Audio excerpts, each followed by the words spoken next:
Or ration even.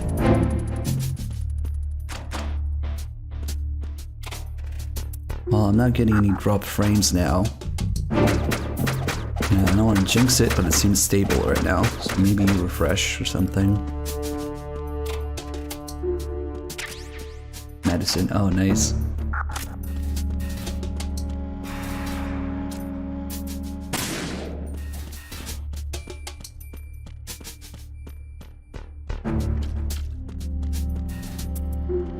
Yeah, this is Snake Tail with Campbell and Meryl and MGS1 stuff. So we have the MGS1 snake suit.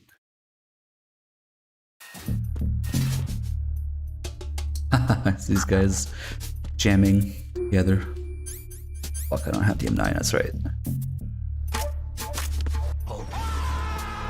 What's that?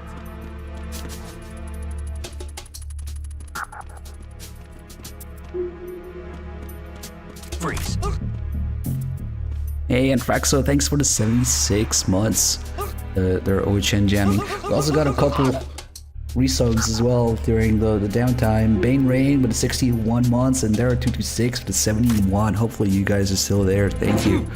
Oh shit, didn't hear that. Nice. Time to take the medicine.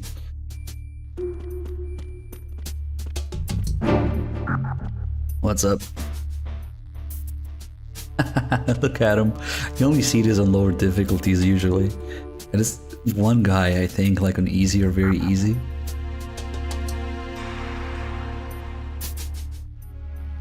Freeze. Huh? Sorry, guys.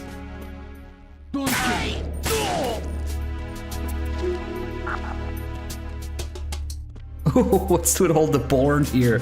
Nice. Oh, they still have Ray. It's a little Let's hide that, because that's not supposed to be there. It's not really Ray that's in here.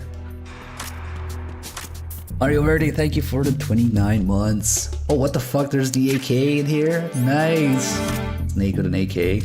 Nice. Does that mean we can fucking blast Meryl with the AK? Amazing.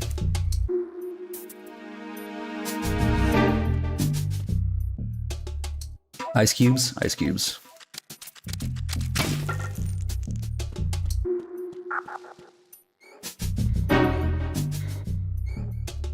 Yeah, I can confirm the ice cubes are melting. The ones on the floor too.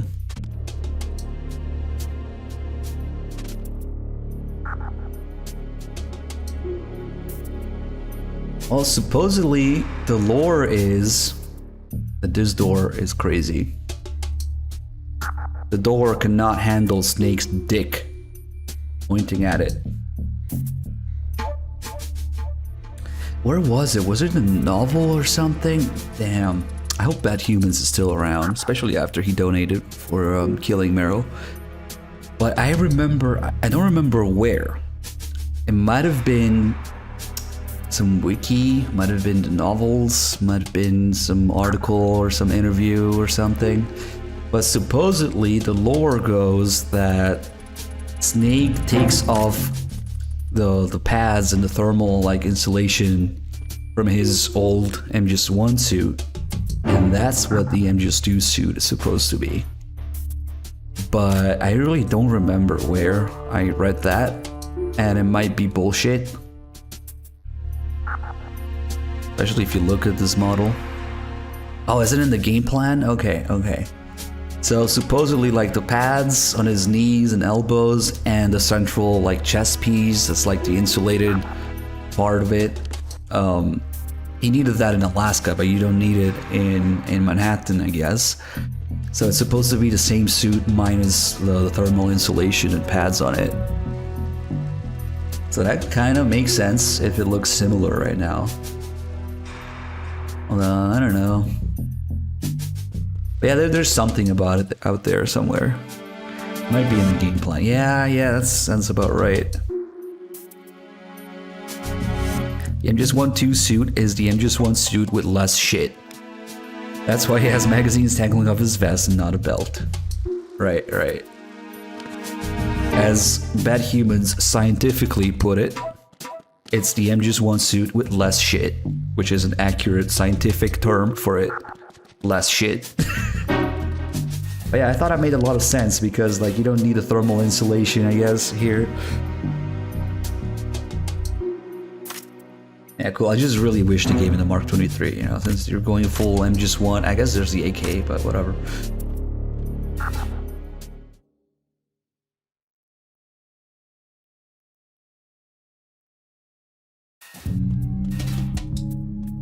Oh, hello. Freeze. That snake cannot punch people in the head with a rifle. That's bullshit. That's such bullshit. Freeze. Yeah, that snake could not knock people out in one hit with a rifle, because he was never supposed to have a rifle. Only Raiden can do that. Oh boy.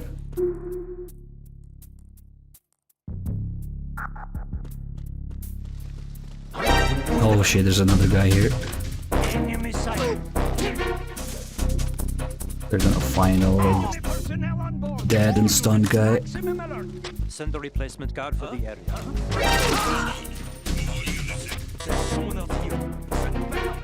Ah, fuck it. Easier to deal with in this. Ooh, M4 ammo, so the M4 is here somewhere too. Way easier to deal with in this area. Come on.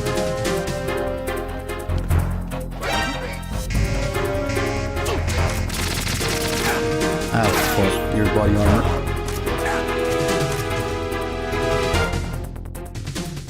Whoa.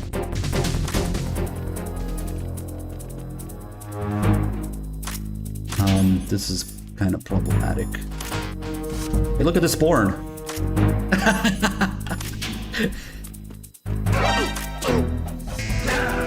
Damn it. I almost had them. What a fucking disaster. What did I say about it being easier to deal with?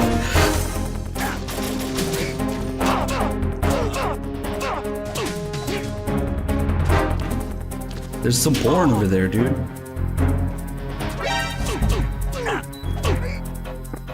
Kinda worked. What a fucking mess.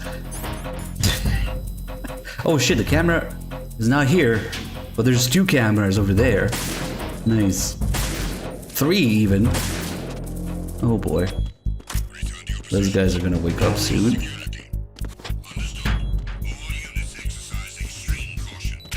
Thermal goggles. Maybe a ration? Nope.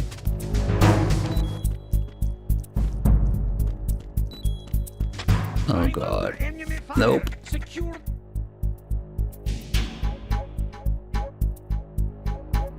I don't think they look at porn during invasions, that's why. Damn, they still send more people even though it's a smaller area. Because usually, like in the main game, there's only 1 support guy in that area. Oh, this is coordinated trolling here.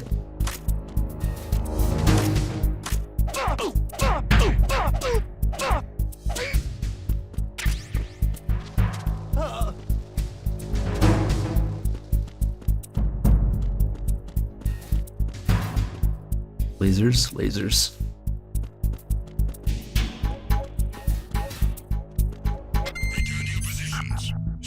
Oh, I should have just crawled under the lasers, actually. Yeah, fuck it, let's do that. That this guy is gonna wake up.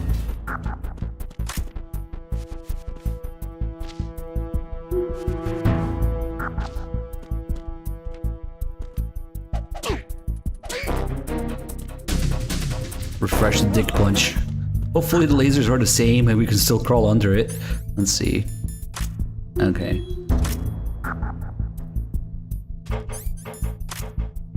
There's probably a ration in here, though. Ooh, hello. Who's there? Shit. Enemy sight. Requesting backup unit. Nope. I love it when they get that long message to call for an alert because it gives you time. Oh fuck. Why is there M4 ammo? It's fucking nothing here. Ammo. That was not worth it. I thought it'd be a ration at least. Who's that? What is the camera looking at? Requesting backup unit. That camera is... what? What the fuck?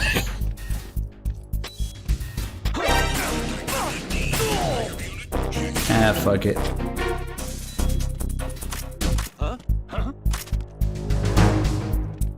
Where is the M4? Enemy personnel on board. All units maximum alert. Send a replacement guard for the area.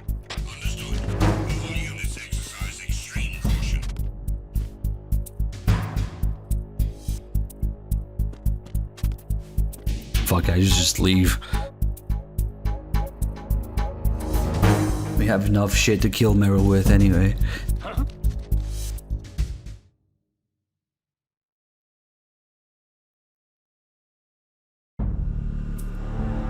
Oh my god, an actual cutscene with Meryl! Ah, look at that Desert Eagle. Desert Eagle and MGS2. Crazy. Meryl, lower her gun. What are you doing here? I just wanted to see you, answered Snake. You think you're funny? Actually, I was only half joking. My uncle sent you, didn't he? Snake nodded. He explained that Campbell had gotten word of Gorlukovich's attack. We got a lot of nerve coming here, Meryl snapped. Look who's talking. Snake shot back. What? Sneaking into another country under the guise of a military operation when all you're really after is the Metal Gear. Who's got a lot of nerve coming here? His voice took a condemnatory tone. Is this that something important that you had to take care of? You wouldn't understand, Meryl turned away. Someone like you who could happily spend the rest of his life taking care of his sled dogs day after day could never understand. Meryl, that was the whole fucking point of MGS1. But okay. I was only trying to live my life free of hatred. No, you just didn't want to face up to reality, that's all. Society, your past, even me. Is that why you left? No, that's not it. But the look in Meryl's eyes told Snake that it might well have been. A deep silence fell between them. 6 months of separation had created a cold, empty gap that was difficult to fill. At last, Meryl broke the silence. My father, he died here, in this country, she murmured. Matt Campbell, Meryl's father and Campbell's younger brother, that he cucked, had been a DIA agent. Snake had heard that he disappeared during a mission when Meryl was very young. I wanted to see for myself what my father saw. Meryl's eyes drifted over to the window, but the only sight was that of the storm raging outside. She suddenly turned back to Snake and held him firmly in her gaze. Snake, please just get out of here. This is my battlefield. I don't need anyone from the outside to get involved in this. It's a little too late for that. I'm already involved. Nothing can change your mind. Nothing, said Snake firmly. Meryl sighed in exasperation. Snake pretended not to notice. Now tell me what our situation is. This mission was supposed to be top secret, right? So how did Gorlukovich find out about it? That's what I'd like to know too. You think there's been a leak? I doubt it.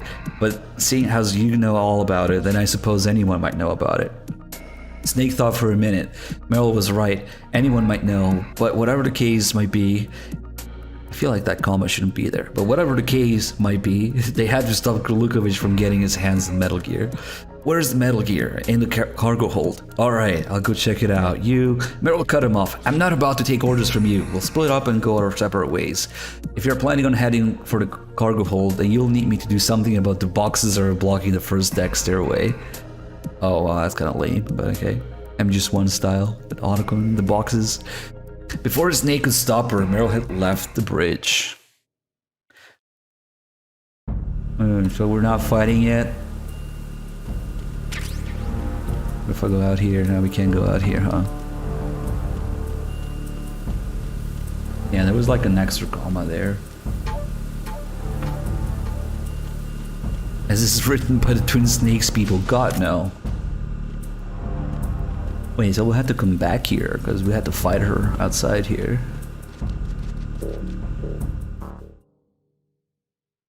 This is the PS3 version, but the PC version also based on Substance, so it should have snake tails. These guys are back. I'll just leave them alone. Wait, so they had stairs blocking the what now? Below, oh, I guess where the engine room is. Meryl has left to pursue action of her own. I cannot let Glukovich take Metal Gear. According to Meryl, Metal Gear is in the hold. Nice. Is it on GOG though? Because didn't they remove all the freaking digital versions? I know there's talk about bringing them back, but I don't think it's there as of right now.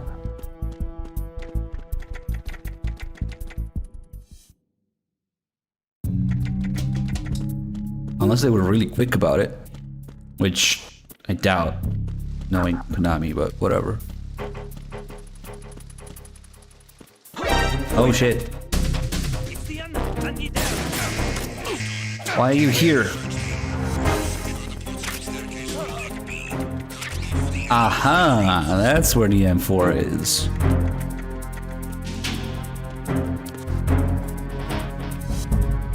Well, good thing we found the M4.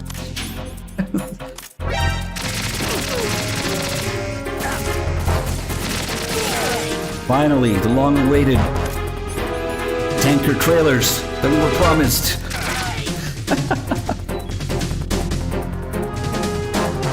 I should have just... Nope. Okay, never mind.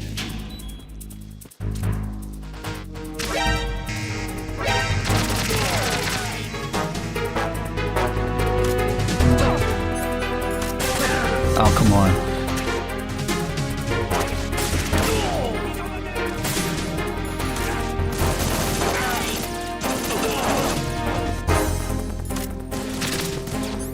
Let's reload your one round. I get it.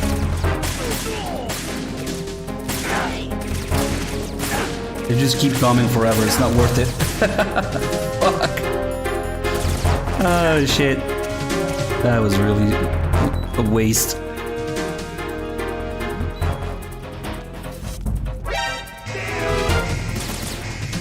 Yeah, can we like talk about it?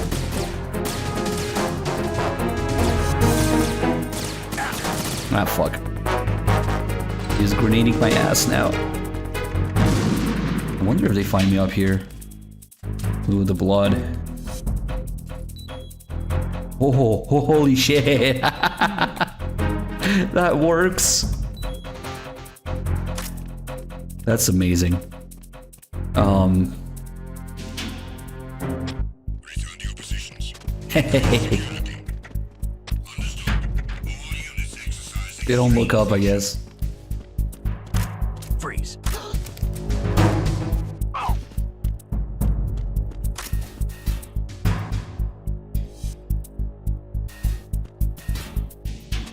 Wasted all my ammo. That was fun though. I don't really like going like, oh, just kill me, whatever. You know, I want to deal with the alerts. Freeze.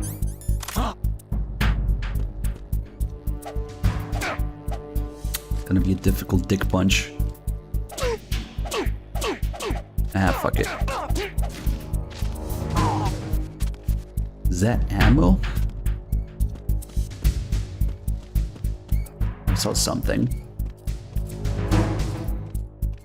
Something was moving. Maybe not. Oh shit.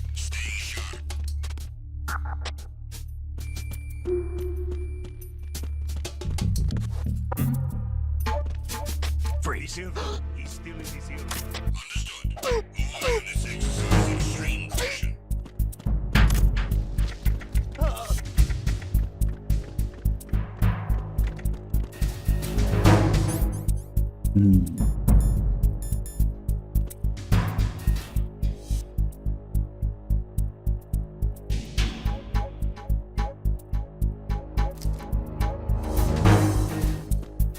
wonder if it ruined anything here. Raven's still here.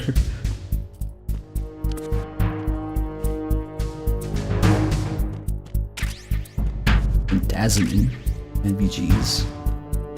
Interesting. NVGs on the tanker. That's Sneak. Ah, that's really weird. Oh, what the fuck, dude? What is going on with the shadows? It's almost as if you weren't supposed to have the NVGs here when they made this. No body here? Okay. Something really fucky is going on here. NVGs in the tanker.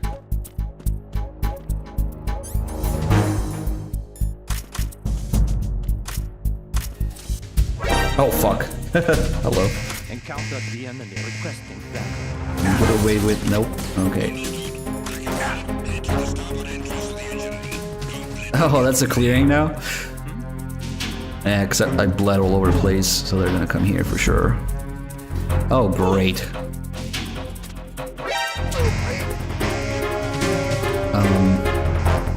So...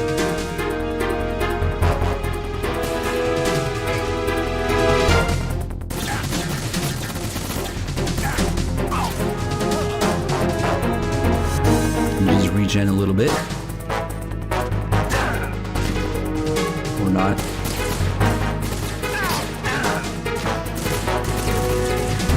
High frames, high frames! Oh fuck, I picked the wrong side to do this. I was hoping it would hit him. Ah, fuck, I slid over a railing instead of hanging.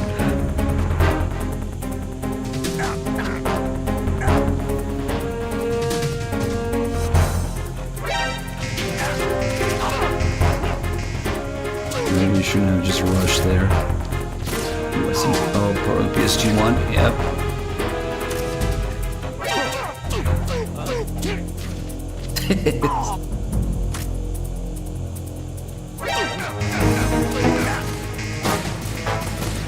Oh fuck, there's two of them. This is bad.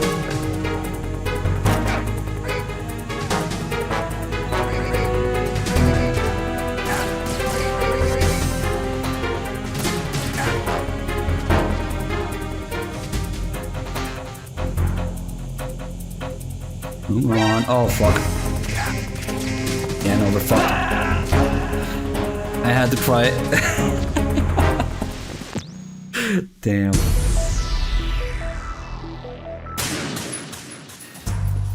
Oh fuck, man. That was kind of fun though. I got too distracted by the NVGs, I guess. That guy here really screwed me over. Oh, this guy's doing the same thing. Kind of. Oh, that guy heard it. Okay.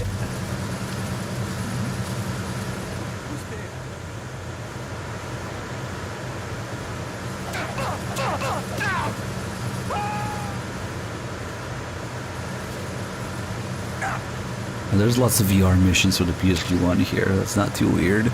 But the NVGs is really weird to have on the tanker. And 9 ammo. Okay, we don't have that.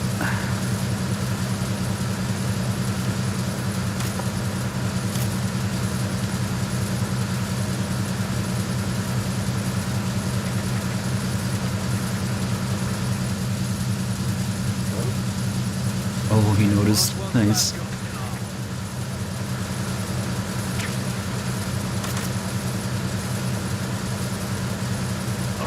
Oh, fuck. Really? Oh, he's dead. And I didn't hear that, so that's okay.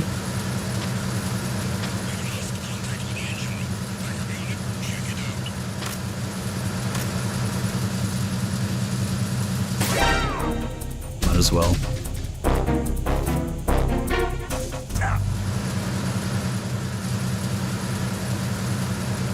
Nothing here, really?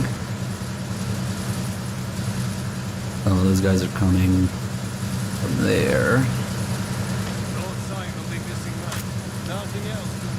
He seems to have rolled down some stairs. So that was useful, actually. Anything down here? Ooh, was that the M9? Okay, cool. Now we should go get the ammo for it. This is one of those snake tails where you can get it before. Oh, okay. It's not like I could have picked up the ammo before anyway.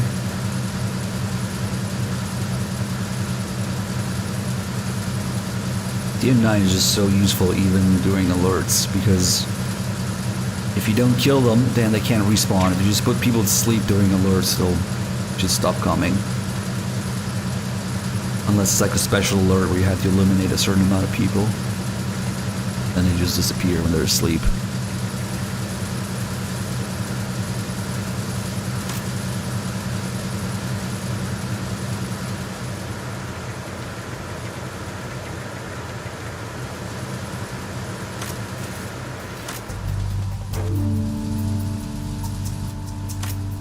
I wonder if this door works. Nope.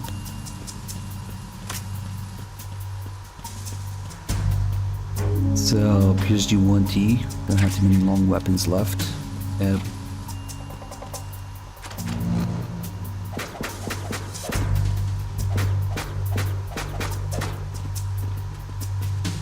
Oh, that's right. We had to make our way back later, huh? Starting to remember a little bit more. Okay. There's only what? A few of these. Oh.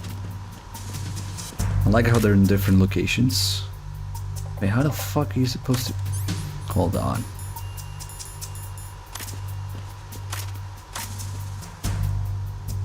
It's over there because there's a green light, but... Whoa. We don't have the binoculars, really? Well, we had the PSG-1, I guess. So there's that, with a lot of ammo too. Wait, what the fuck? Oh shit. Okay, so there's one here. That's really smart. They changed it. And then... Where the fuck? I can see the light for... I keep looking for the binoculars that I don't have. How the dog shit are you supposed to get that one?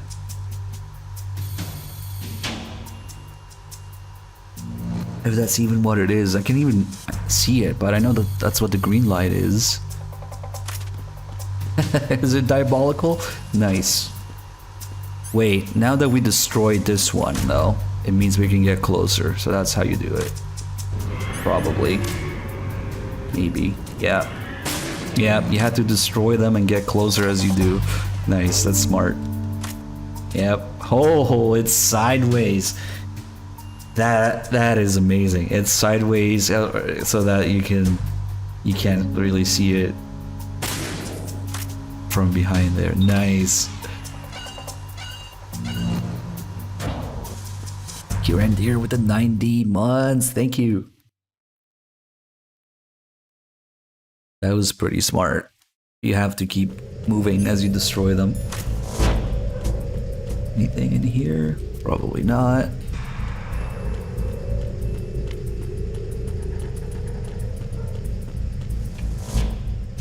Ooh. Oh, nice. I don't know if we really need that with the M9. And it is more satisfying to fire without a suppressor. There's probably another guard rush ahead. Better be. There's nobody here, really? Nobody.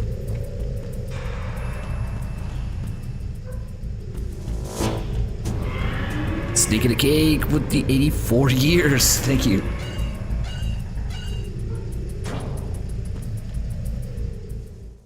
And just choose your favorite of the series. User or Gentleman and the Scholar. You don't see that too often. Doing the guard rush with assault rifles kind of feels wrong though. There's all this ammo. Nice. I wonder if... Nope. Okay, just wasted it. Doesn't respawn. Badly press on even to 19. butts. That almost feels wrong. I feel like it might even be more difficult with a rifle, because you need more room to maneuver. We'll just do it the old-fashioned way.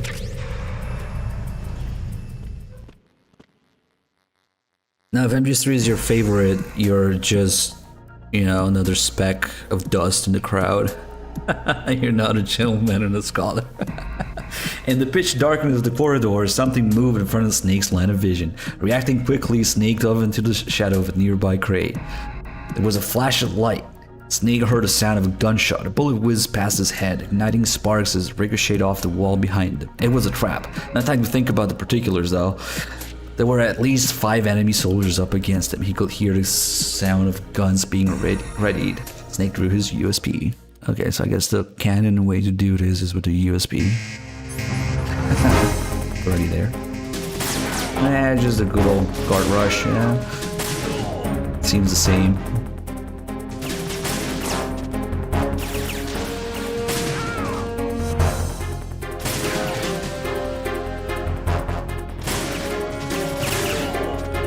Whoa!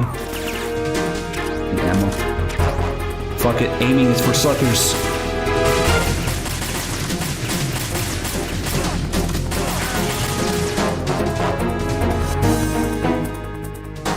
Oh shit, they don't have respawning ammo. That's okay though, we probably don't need ammo now. Snake peered down the corridor. No hail of bullets came to greet him this time. The coast was clear. He pressed forward, past the bodies of the fallen enemy soldiers, and entered the cargo hold. The cargo hold was dominated by... What a term. Dominated by a massive shape covered by a tarp. There was no mistaking it. It was a Metal Gear, the ultimate weapon of the 21st century. Sensing the place to be deserted, Snake approached the Metal Gear. Its immense shadow loomed over him. He peeked under the tarp, but what he found was nothing more than a decrepit shell. The armor plating was speckled with rust. The body was covered with a thick layer of dust. The old, badly outdated actuator was a crisscross roadmap of tiny cracks. It looked as if it hadn't been used in over 10 years. Do not look so disgusted, a voice suddenly sounded behind Snake's back. What you see before you is a magnificent legacy of hatred left to me by my distinguished predecessor.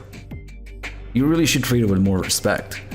Snake turned around in time to see Sergei Gurlukovich emerge from the shadow of a pillar. Drop your weapon, said Gurlukovich. Make me, Snake retorted. Gurlukovich dragged another figure out from behind the pillar. It was Meryl. He drew her closer and jabbed his gun against her throat. Snake watched as the barrel slowly traced the contours of her slender, white neck. What the fuck is softcore porn again? The barrel slowly traced the contours of her slender, white neck and brushed gently against the corner of her mouth. Fucking Fukushima, dude. Writing. It's him. He's just as horny as Kojima. Her slender white neck, gently against the corner of her mouth. He threw down his gun. A wise choice, said Gurlukovich. Alright, Gurlukovich, let her go. Meryl shook off Gurlukovich's grasp. Gurlukovich pointed his gun at Snake. He regarded Meryl with a leer. Suddenly, Snake realized what was going on. Meryl was working with Gurlukovich, meaning... So, you were the League? Meryl was silent, confirming Snake's fears. But why? What if I told you that it was my father's dying wish? Meryl looked pleadingly at Snake. I'll ask you one more time. Please, leave this place. I can't do that. Gurlukovich cocked the hammer of his gun. Almost was hoping it would say his Makarov, whatever. Then, I'll just have to get rid of you. He pulled the trigger. No! Meryl grabbed Gurlukovich's hand from the side. The bullet went astray, striking the ground between Snake's feet. We had a deal. You promised you wouldn't kill him. As the two continued to argue, Snake retrieved his USP and made his escape. As he ran, he heard the sound of Gurlukovich shouting angrily at his men. Kill him! Snake heard Meryl trying to stop him, but he didn't turn back. His only thought was to escape as quickly as possible. D-Man, thank you for the 4 mods.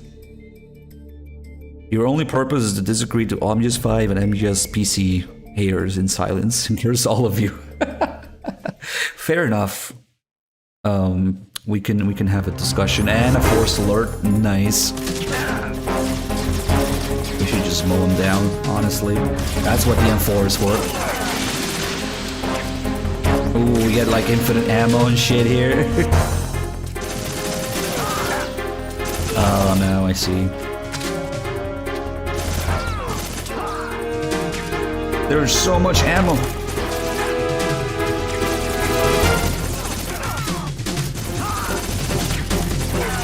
And rations. Yeah, they just wanted to do this.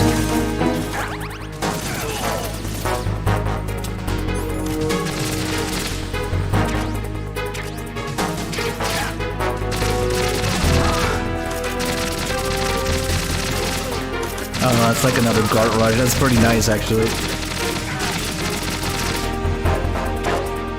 A fuckload of ammo here, too.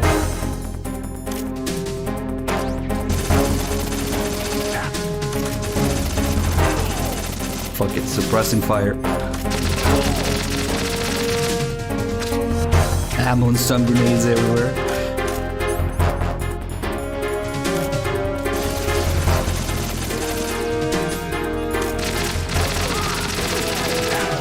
Oh, what the fuck? They're like spawning right there. I guess the PSG one would be useful for this too, that's why. Holy shit!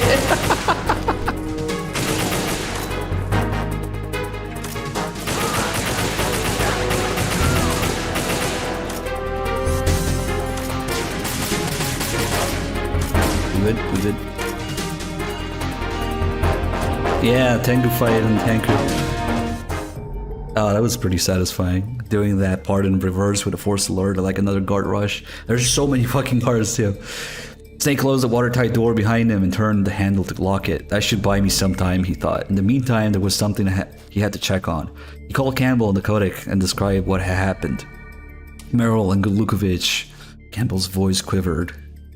Meryl said something about her father's dying wish. What the hell was your brother doing in this country anyway? Campbell explained. During the Cold War, while the country was under control of a pro-American dictator, the American military had been conducting a top-secret project in Eldera. Matt Campbell had been a member of the project. When the Cold War ended, the project was terminated as well, and the Americans had prepared to withdraw from the country. Matt, however, went AWOL.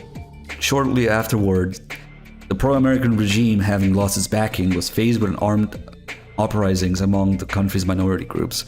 Eldera was plunged into civil war. Matt's corpse was discovered later. Spetsnaz had been behind the uprising, and the name of their commander was Sergei Glukovich. Some say that Matt was actually collaborating with Glukovich, but I don't believe it for a minute. Campbell's words made it sound as if he believed that Glukovich himself had killed Matt. Is that why you've been so obsessed with Glukovich for all this time? Has Snake. Oh, the alert actually dies, I see. It really seemed like you should just leave. Yes, admitted Campbell. He hated Glukovich. Hatred spawned hatred in kind. Were you involved in the project too? No, there's a rule against that. We're forbidden to take part in an operation involving our family members. They say it compromises your judgment. Is that all?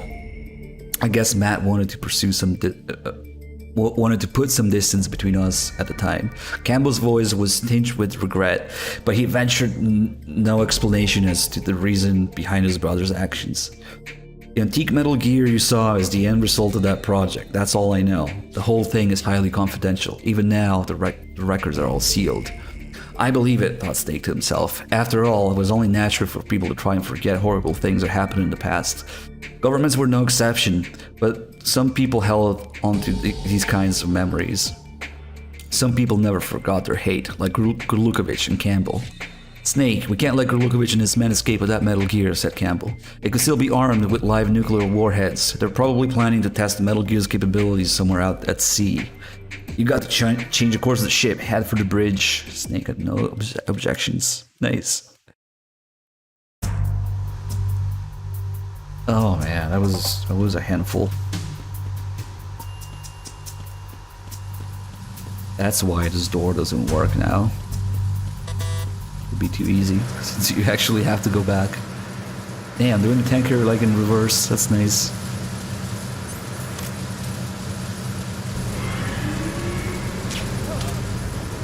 Well, Andy with the 97, holy shit, thank you so much. Can we get this guy?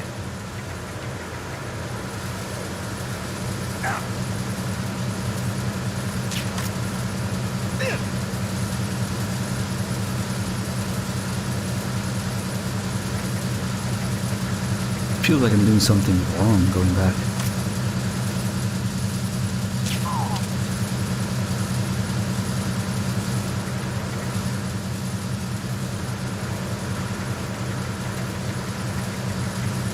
Oh, 50 isn't too bad if you consider the Tengus on European Extreme are like, I don't know, over 150, 170 or something like that.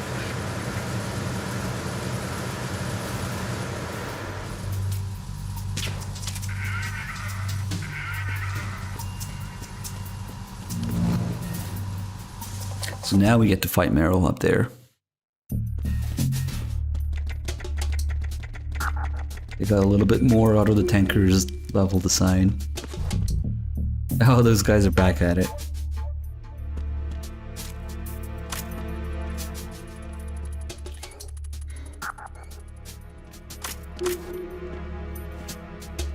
Oh, isn't there another guy here? Oh, there he is, in the bar.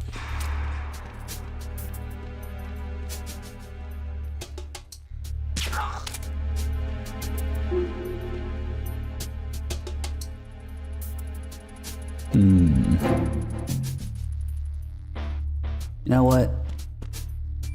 I wonder if we can do this.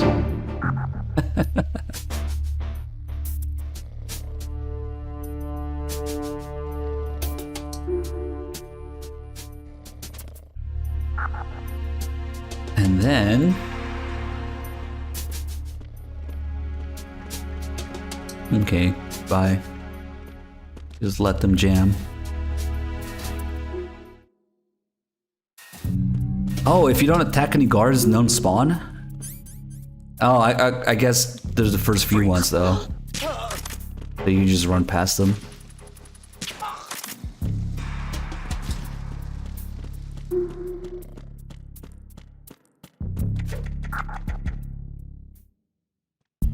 They do have some interesting mechanics and, you know, uses for the levels.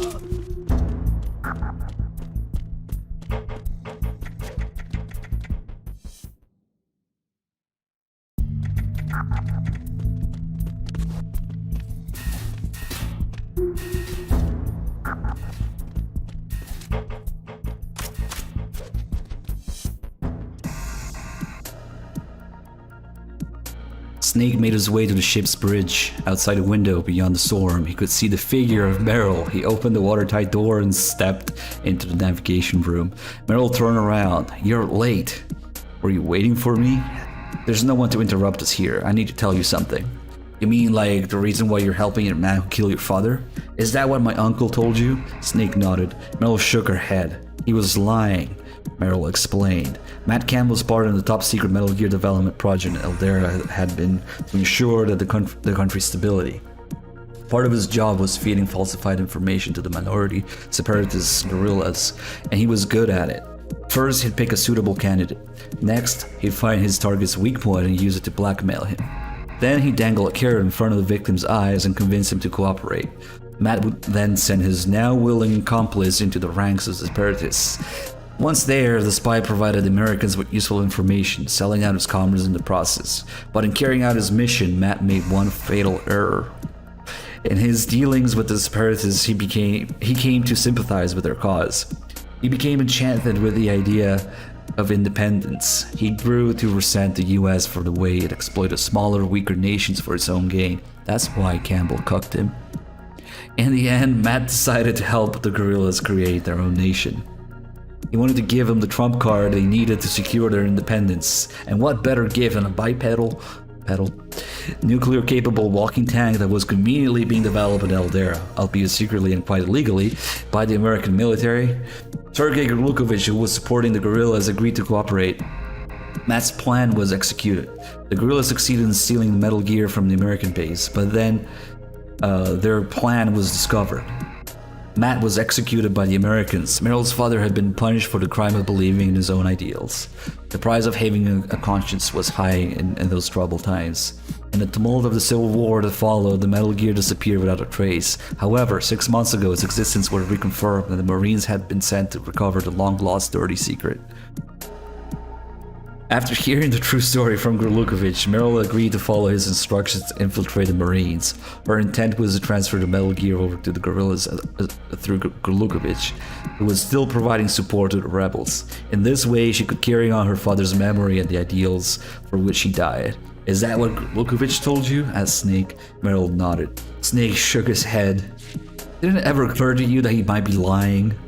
Meryl looked at Snake with sorrow in her eyes. You're not going to let me get away, are you? So what are you going to do? Meryl drew her gun and pointed at Snake. You're not going to shoot me, said Snake. She released her safety with her thumb. Watch me. Okay, now you're getting blasted because we got... Oh shit, the freaking thing reset, but earlier we got a $20 donation from Bad Humans to kill Meryl and something other than just one. So, we'll just... This is amazing.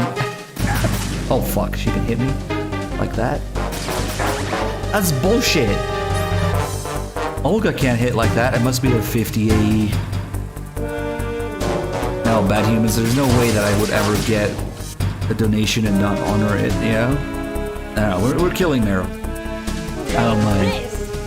See, it's Olga's voice, but this works a lot better in Japanese because Meryl and Olga have the same voice actress anyway.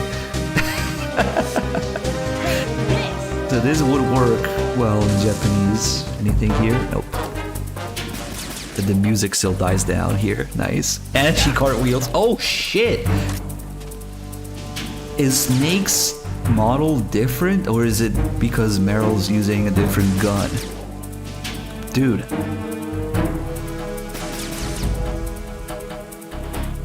So their hitboxes are different. Because Olga can't hit you here while you're standing. Did she just hit me earlier? Maybe I wasn't all the way in.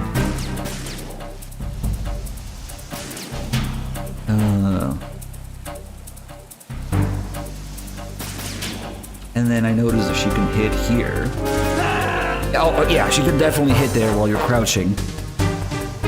Well, what's different about it? It's probably just one Snake's hitbox that's different. Because you can definitely hide there during the Olga fight. Like, this is not safe. Damn.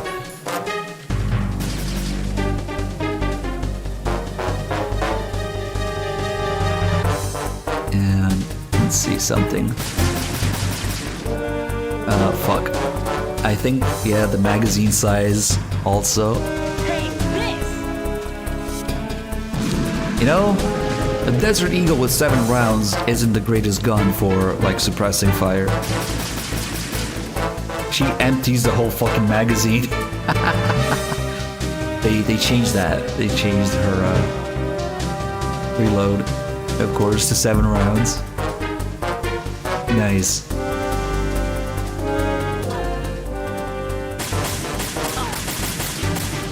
Holy shit, she takes like no damage.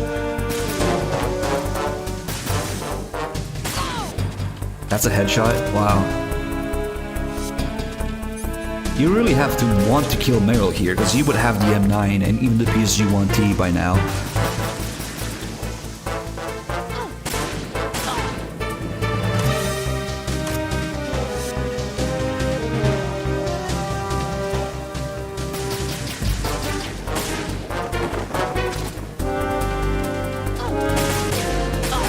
I love that there's a functional Desert Eagle, and I'm used to.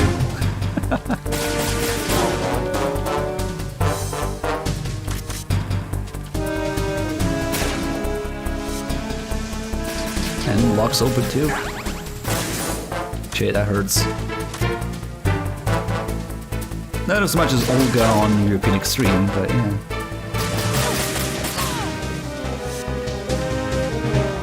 In fact, it feels weird as we have the USB now. I hope there's ammo somewhere. Because otherwise, I had to start saving up and being more careful. Meryl says all this is for her to carry out the intentions of her late father. As I expressed my doubts towards the fact Skrlukovich spoke of, Meryl pointed her gun at me. I think if you kill Meryl, I mean, obviously it's like the bad ending, but like you find out that Skrlukovich used her or something. Bitch. She does more damage than what you can regen to. Conflict. Campbell, where are my parents? So even regenerating isn't too useful. She can kill me in one hit now. It's that 50 Action Express. It's like a shitty Olga fight now. That's gone on for too long. Bristle Monk, thanks for the 56 months. Yes, if you put her to sleep, obviously the story changes. It's like that in most Snake Tales, like it's determined by that. But, like I said, we got a donation from Bad Humans to kill Meryl. And I don't mind going with either ending. So, if you guys want to save Meryl, now's the time. Because we got 20 bucks to kill her. Fuck, this is actually scary. We have to treat it like the Olga fight. One hit, you're dead now.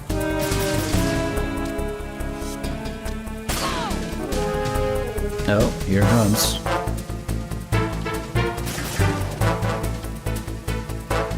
She cartwheels like Olga too. Nice.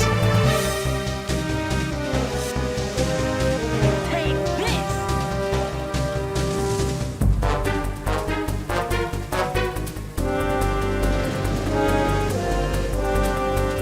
I'll have to take a closer look at her.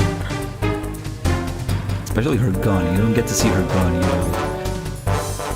We don't have the binoculars. And we don't have the camera. Oh, that's why we don't have the binoculars. The Snake would have the camera here. That sucks. That means you can't take a picture of it like you can with Olga. Oh fuck, she saw me. Move. Hey, Meryl, remember the PSG-1 that I used to save your ass? Yeah. I'm gonna quickscope you with it. Take this! Fuck. Sniper Wolf would not be proud. It is, you know, kind of like, it's much better than the Twin Snakes model, but it is an MGS2 model of MGS1 Snake. So the law says that you must 720 no scope when you are MGS2 Snake, I mean MGS1 Snake and MGS2 engine. Meryl takes 6 tranquilizer headshots to go down? Nice. Yeah, she seems to have a lot of health and shit. Oh, I think the bar is just straight up longer too.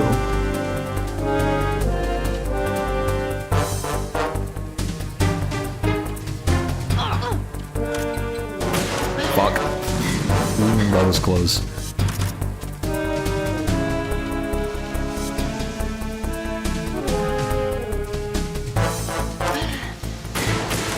Whoa, that was really close.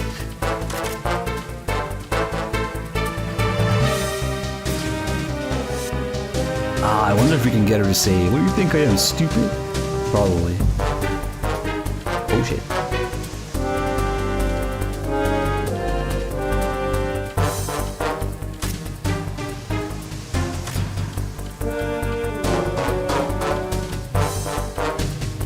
Fuck it. Yeah, in her ass too. Well, the fight mechanics go that she gets tired because you pump her full of tranquilizer, but yeah. We snipe her ass, how appropriate is that? Snake watched as Meryl crumpled to the ground. He rushed to her side and cradled her in his arms. She was bleeding profusely from her ass, I must add. Her breath was faint, and her wounds were mortal. Snake clasped her tightly to his chest, covering the wounds he himself had given her. He felt her body grow cold and lifeless in his grasp. "Do not trouble yourself over it," said a voice behind Snake's back. It was Skrlukovich. He had a he held a pistol in his hand. I can't talk after a while. "Why were you using Meryl?" Snake demanded, fighting to control his anger. "Using her? I merely told her what she wanted to know." "I don't think so." A slight smile crossed Skrlukovich's face. It was the smile of a master strategist, a smile that told of lies, manipulation, and betrayal. Perhaps I did embellish the truth a little bit. After all, people will believe whatever they want to believe. Is this your idea of revenge on the Colonel? Of course, he deserves to suffer. I will make him squirm in agony until his pain is as great as the suffering all of the men and I have had to bury, and all of the widows and orphans they left behind. Gurlukovich hated Campbell. Campbell hated Gurlukovich. Hatred spawned hatred in kind. A better tale about revenge than certain other revenge-themed games, but let's not go there. That is why I chose her. Is she not the most important person in Campbell's life? This I heard from Matt as he lay dying. So it was you that killed Matt. Gurlukovich's eyes darkened for an instant. I see my reputation precedes me. I simply gave him that which he desired. He was only waiting for someone to kill him. That is the kind of man he was. For a moment, it almost looked as if Gurlukovich were truly grieving the loss of an old friend. Perhaps his grief was real, but the look soon passed. I will not hand the Metal Gear over to the Eldarin guerrillas. Damn it, gorillas always involved. My men and I have other plans for it.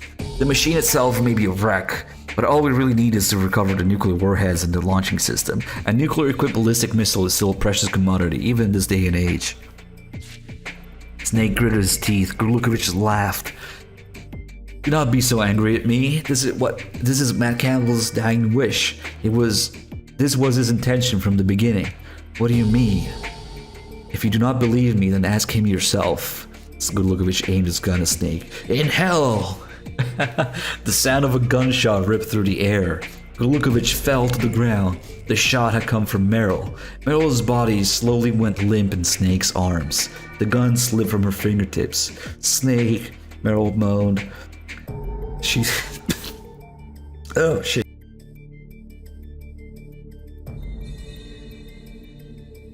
Excuse me, I'm dying.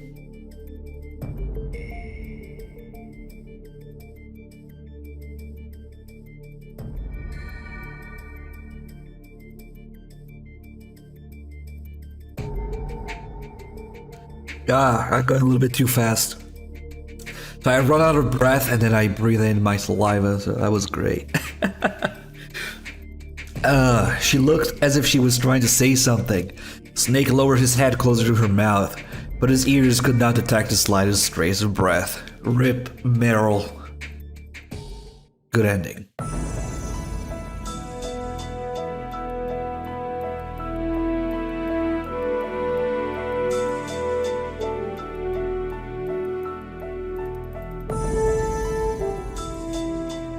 It's hard to tell when you're reading it yourself, but like if you go back and listen to it or listen to someone else do it, you can tell when the pace is a little bit too fast, I guess.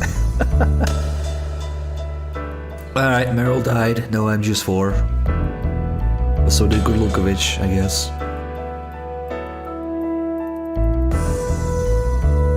Alright, now the next few ones is when it gets really fucking crazy. What, the lads too? Yeah, if Meryl survives, then you find out more truth about it. Obviously, the Gurlukovich used her, and something like that. I don't remember. But who needs Meryl to survive? Fuck that. Starville, thanks for the 18 months. I'm very ashamed of my wars and deeds, yes. I'm ashamed that I bought... Okay, you know what? I'm not going there. Fuck that.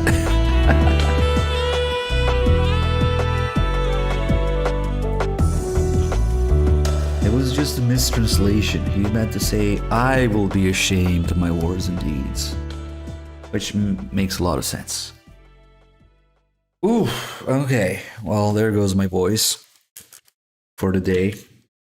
68 kills. Nice.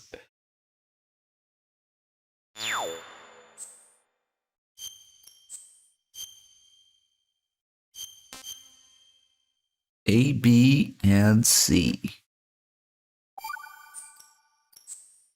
Now, these two are both pretty fucking crazy. But yeah, we're gonna take another little small break because I need to recuperate. And yeah, just give myself a chance to finish this. Get some water and gotta go drain the dragon. Not to be confused with Little Dragon Mei Ling. Speaking of Mei Ling, she will be in the next this one or that one. Yeah, no, Mei Ling will be there. All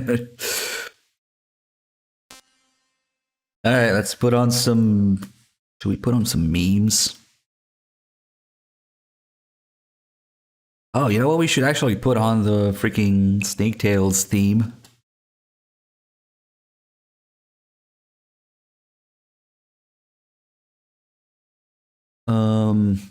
There's actually quite a few, depending on what's going on in the story and the context of the, what's supposed to be cutscenes. Like, when there's silly stuff going on, there's silly music.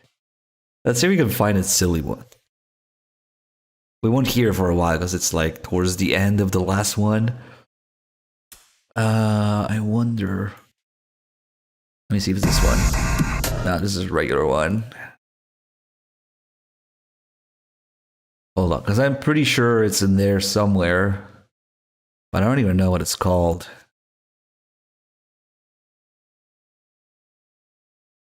It's actually really jamming music. It's really great jamming music, But let's see. No, this is another regular one. Does anybody know? Oh, is it this one? Maybe not. Maybe yes. Yeah, Bad Humans, they're writing music from E. The rap track is just fucking Scott Dolph speech, No, it's not this one. Damn it, what is it called? What is it called? I really want to put that on and listen to it for a little bit during the break. This is a regular one.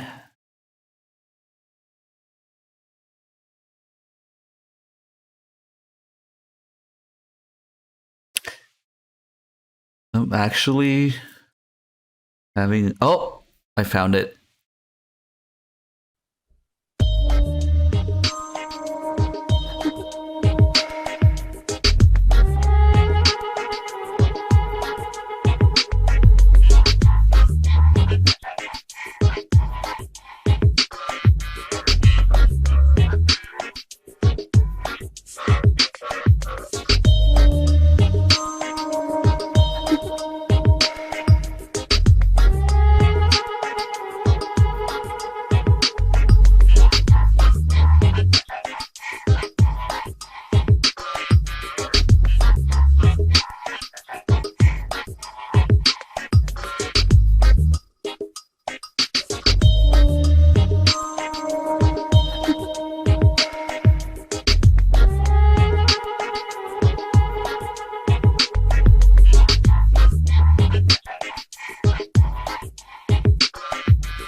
all right. So it's actually called, the song is called Jack and Rose. And you can sort of hear kind of maybe Rose's laugh in there. And yeah, spoilers, but we'll have to play as Raiden during Snake Tales at one point. A little silly music from silly stuff is going on. But I think that's in the last one. First, we'll have to do Dead Man Whispers. Also pretty crazy. Are we going to do something with channel points? Maybe. Ooh, I see Bliskin. I don't know. I kind of need good ideas because the problem with channel points right now is that a lot of people have a lot of them. So there's like inflation going on, like just like everything else. Alright, let's do this. Big Shell, off the coast of New York. The offshore decontamination facility was selected as a setting for a top secret joint exercise between the Navy SEALs and the Dead Cell due to its complex structure and isolated environment. During the exercise, Dead Cell and the team under their command portrayed terrorists, while the SEAL team acted to suppress them. Dead Cell was a specialized naval combat team feared for their brutality. Their main function was anti-terrorist training, launching an unannounced assault on important government installations to determine their level of security. Although famous for the ferocity of their attacks, there was another reason for their reputation. It was rumored that their anti-terrorist training was cover for their true mission, operating above the law to undermine threats to American national interests. Whether inside the country or out, whenever anti-American sentiment was suspiciously crushed or leaders died unnatural deaths, military insiders inevitably associated Dead Cell's name with the act. The rumors were never confirmed. However, that name of Dead Cell had become equated with death, disaster, and calamity was undeniable. Until 1 year ago. 1 year ago, Dead Cell commander Colonel Jackson was arrested upon charges of graft and corruption. From that point on, the overzealous tactics during attacks, the shady pasts of the team members and their combined inhumanity made Dead Cell's name synonymous with military corruption and dishonor. Even their very fighting ability had come under question. This exercise marked their first official assignment in some time, but only Dead Cell leader Vamp was granted permission to participate. Okay, why not? The joint exercises were drawing to a close. I was guarding my assigned area in Strut F. Immediately after receiving a report that half of the terrorists had been subdued, coded transmission signifying an emergency situation came through my codec. Come in, anyone. This is Alpha Team. We're under attack. This is Bliskin. What happened? I replied. Dead Cell. It's Vamp. He double-crossed. The team is almost by him. I could hear screams and sound of gunfire in the background. What is your location? I asked. Strut B. I heard a scream and the line went dead. I immediately punched in a different frequency. A low voice answered. This is Dolph. Is this Snake? Oh, Scott Dolph is alive in this timeline. It was Marine Commander Scott Dolph. He was in Big Shell as part of the exercise. I explained the situation to Dolph. He answered through a burst of noise. Looks like things just started on my end too. What's the status? There was an explosion in Shell 2 core. B1's almost totally flooded. Is this what you were worried about? 3 days ago, I accepted a request from Dolph to join the exercise. Dolph was worried something might happen, and he asked me to put a stop to it if it did. But he didn't say why. All he told me was, I'm counting on you. Dolph and Dead Cell were connected. Yeah, because Vamp was very connected to Scott Dolph's ass. I mean, Dolph's daughter, Helena, was Jackson's wife. When Jackson was arrested, Dolph was the only one who defended Dead Cell and Jackson. As a result, he risked his own position. Dolph seemed to be worried about something concerning Dead Cell. I accepted without any questions. I owed Dolph. Dolph created a fake identity for me, and here I was, along for the exercise as Lieutenant Junior Grade Bliskin. I then asked him, what is Vamp up to? I had no idea, Dolph said in a deeply troubled voice. Figure out your lover, you know? Snake, we must figure out what's happening. We're trapped in the north part of filter chamber number 2 by debris and flooding. Looks like it'll take us some time to get out of here. I want you to rescue the SEALs. Head over to Strut B. Roger that. Be careful, you aren't carrying any live ammunition, are you?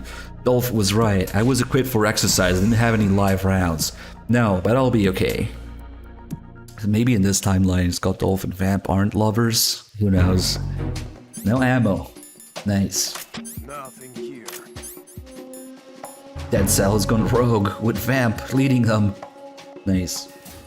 Oh shit, hello. Freeze. Don't suppose you have any ammo.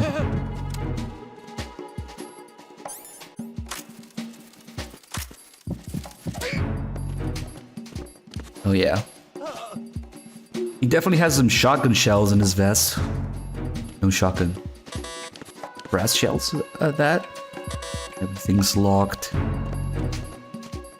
Maybe I should have killed this guy.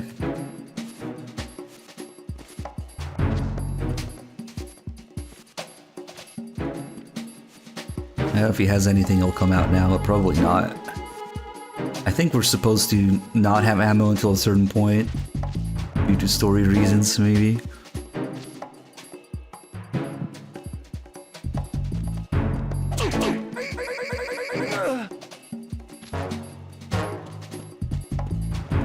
Well, yeah, this is a different timeline where only Vamp is allowed here, okay?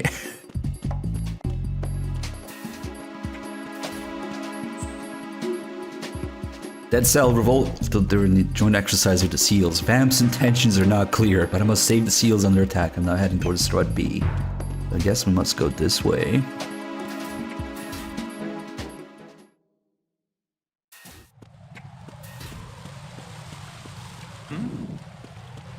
There's somebody there.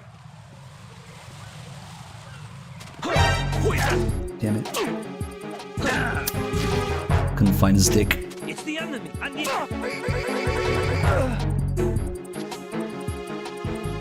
What's going on? Respond. Oh boy.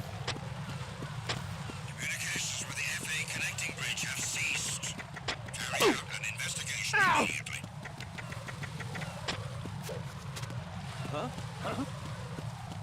I'm under enemy.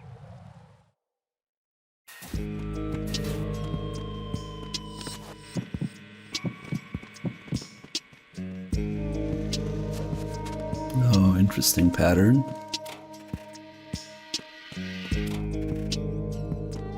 Bandage. Very useful.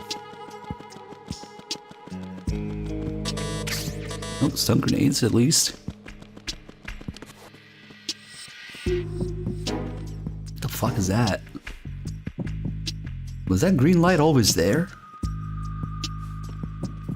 That's weird.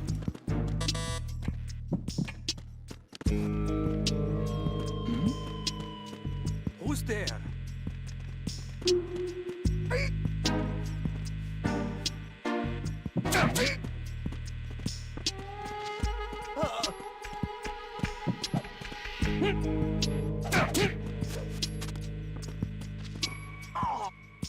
Why did I never notice this green light before? More bandages. Maybe there's something up here too. Unlikely.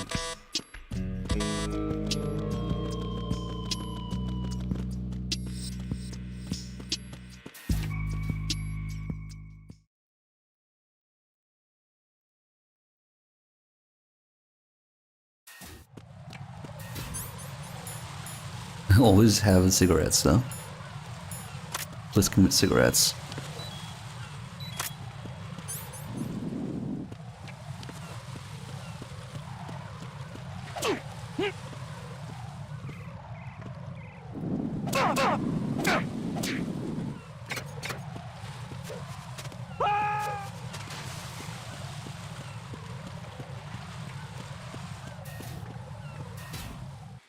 And obviously Vamp killed everyone here. I was greeted at Strut B by the sight of a total massacre. The bodies of dead SEALs littered the entire area. Everything had been torn apart and splattered with blood. I heard a moan coming from a body in a pool of blood. Hold on! I ran over and lifted the soldier in my arms. He was still breathing, but his wound was deep, reaching his internal organs. It was clear that he wouldn't make it. He looked at me with unfocused eyes. It was Vamp. He called it a lynching. Revenge for those who backstabbed Jackson. He called The bribery charge, a sham. You better not talk now, I said, trying to quiet him, but he kept on talking. Vamp's going after Captain O'Brien. But that's nonsense. There's no way the captain's involved, he's just not like that. Naval Captain O'Brien, multiply decorated in the Persian Gulf, Europe, and Africa, was commander-in-chief for the entire exercise. The mass media praised the captain as a competent and noble-minded military man who is well-liked by his fellow soldiers. He grabbed my chest. His grip was surprisingly strong for a man in his deathbed. The captain is on the first floor of the Shell 2 Corps. Save the captain, please. His body lost its strength. I closed his eyes. That was all I could do for him. I contacted Dolph, telling him what I just heard. I see, mumbled Dolph. His voice didn't sound surprised at all. In fact, he sounded like he just confirmed some bad news. Did you know about this? I asked. He became quiet, answering hesitantly. There have been a lot of cases involving murdered government employees and servicemen lately. Rumor has it Vamp is behind it all. Is Jackson really innocent? I don't know for sure, but perhaps. He was a real proud soldier. He was not the corrupt kind. You think Brian backstabbed Jackson? No, I don't think so. I know his reputation. How can you be so sure? It was Brian who planned his training. If he was involved in Jackson's case, there was no way he would involve Vamp. That's only if Brian knew of the rumors of the lynching, right? He knew. Are you sure? Oh yeah, I heard rumors from O'Brien. You and O'Brien talk about the rumors? I was a bit surprised. O'Brien and Dolph, political Navy captain and head of the Marines, didn't seem like a likely pair of friends. Well, you never know with Dolph, yeah, he has some guy friends. Dolph answered as if he knew of my doubts. O'Brien and I didn't always get along because of our positions. I don't think he liked me either, but I don't think he hated me so much that he wouldn't give me advice that would save my life. What do you mean? O'Brien came to warn me that I was Vamp's next target. I then knew the true reason Dolph had participated in this exercise. So you tried to rid Dead Cell of its infamous rumors by revealing yourself to Vamp. Correct. If nothing happened to me during the exercise, I could prove that the rumors were false. You do trust Vamp. Dolph scoffed. I wouldn't go that far. If I trusted him completely, I wouldn't have called you. I'm a coward. I said to him that trusting something or someone isn't that easy. Dolph did not respond. And then I asked him, but then it's not you, but O'Brien and Vamp's after? Yeah, either O'Brien's information was wrong or Vamp's wrong. It seemed Dolph was confused too. The only thing that's certain is that Vamp is trying to kill O'Brien. Snake, you've got to stop Vamp. Got it. I considered the structure of a big shell again. I need to use a Shell 1 connecting bridge with Strut D to get to Shell 2, where Vamp should be heading, because that's where we gotta fight him, right? That meant I have to head to Strut D first.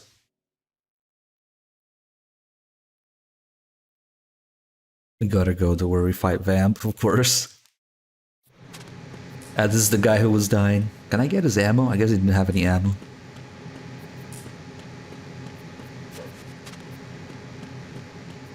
Oop, I see ammo.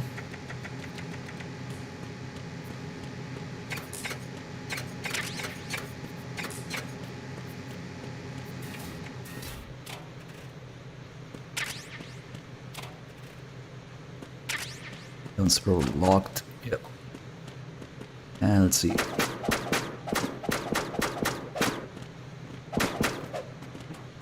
Okay then. A dud! Oh, no, not this time.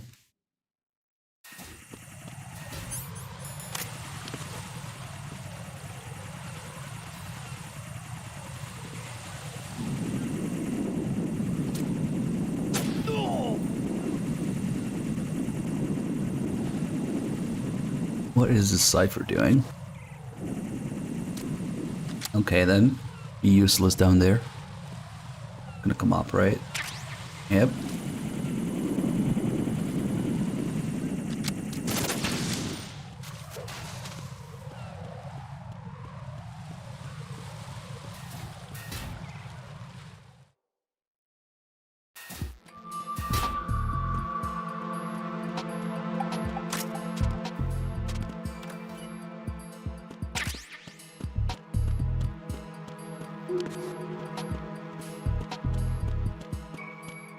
Yeah, there are things you can't do with Snake. Namely, jumping between crates and stuff and other obstacles. because you need Raiden's cartwheel to do that. Snake's roll sucks at it. There's a bunch of little different gameplay aspects to Snake and Raiden. Snake was not designed to be on the big shell, so he can't do a bunch of things. Freeze. Such as knocking somebody out in one blow with a rifle equipped to the head, like that. You can't do that with Snake. I guess Snake was never supposed to have rifles in this game.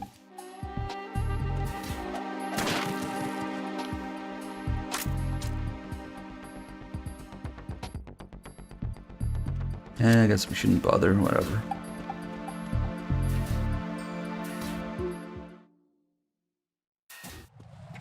Snake's hitbox is different, his punches are different. And later when the other Snake Tails... Oh, this guy's looking down. Oh, I haven't seen that in a while. We'll have to fight Solidus Snake. We would be missing a bunch of things. You know, the sword, the BDU. Oh, how was that not a headshot? Well, shoot him in the dick, whatever. Hey, Old Red with 25 months, thank you so much.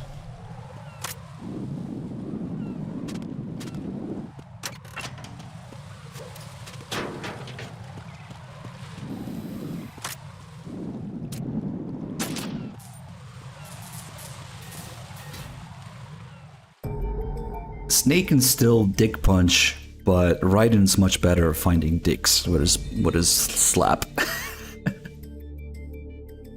Dolph contacted me as soon as I arrived at Strut D.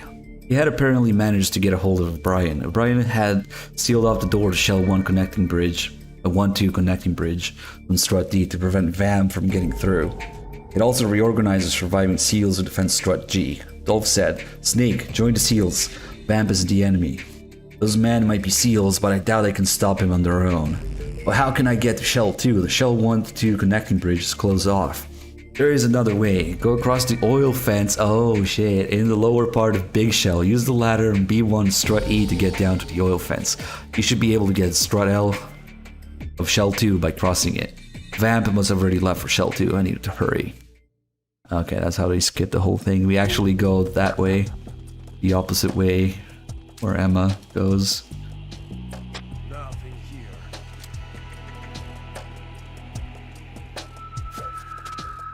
More bandages.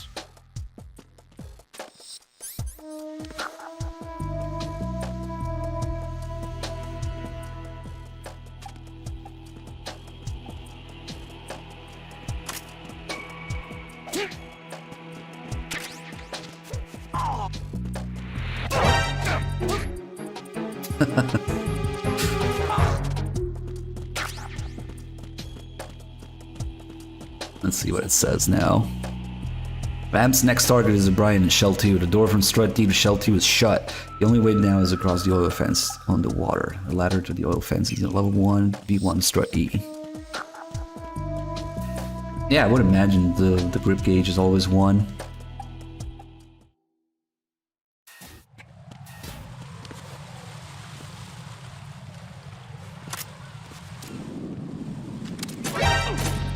I guess it was another guy. Yep. Damn. Ah, fuck it. Got the alert. Might as well deal with it.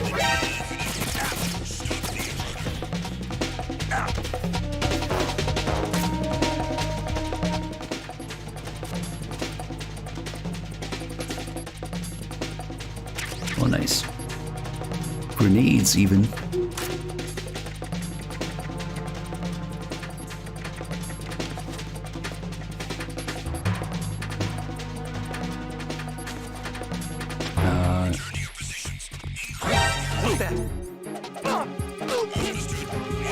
That doesn't make that many punches, at least.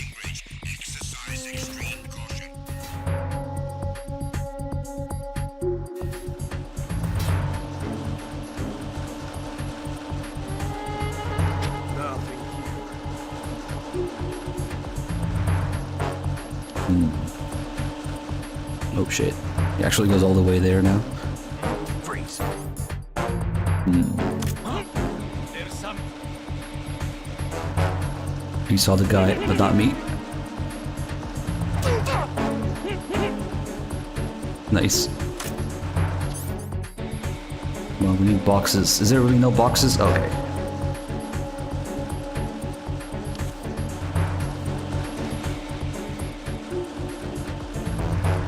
Guess we have no business up here. It's probably locked.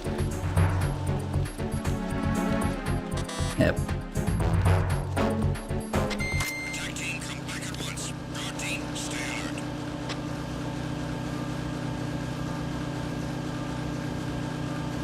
Oh, they're gonna find the guy.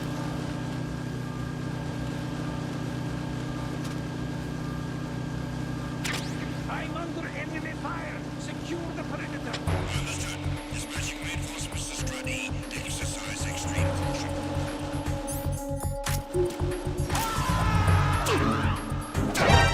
The freaking camera scared me. SB32, thank you. 48. SB83 months. Nice. There's somebody there. Oh god. Freeze. Freeze.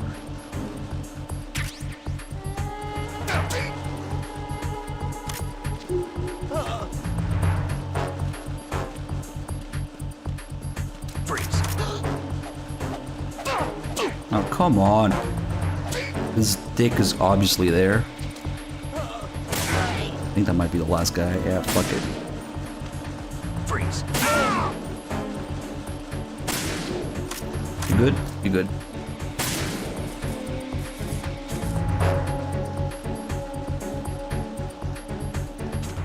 Attack team, come back at once. Guard team, stay alert.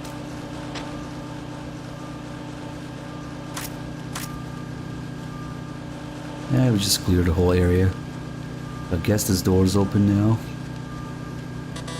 Oh, what? Oh, it's this one actually. Anything in here? Ooh, a 9. Just in case you want to save Vamp. We can always cheese him. Are you late with your status report? Oh shit, this is weird. This is like the opposite, yeah. Nice. Oh shit, they have the blood stains. I guess it's just part of the stage. Those are Emma's blood stains. But it could be that they also built that into the story. I reached the Strut E ladder and climbed down about 40 meters. When I finally made it to the oil fence, I heard a sound of gunfire from above. It was coming from the Shell 1-2 connecting bridge. I could see the SEALs fighting Vamp, but it wasn't a normal fight. It was a one-sided massacre. Vamp ran. The SEALs fired, but the bullets didn't hit him. Vamp threw knives. Some of the men went down. Other SEALs fought back.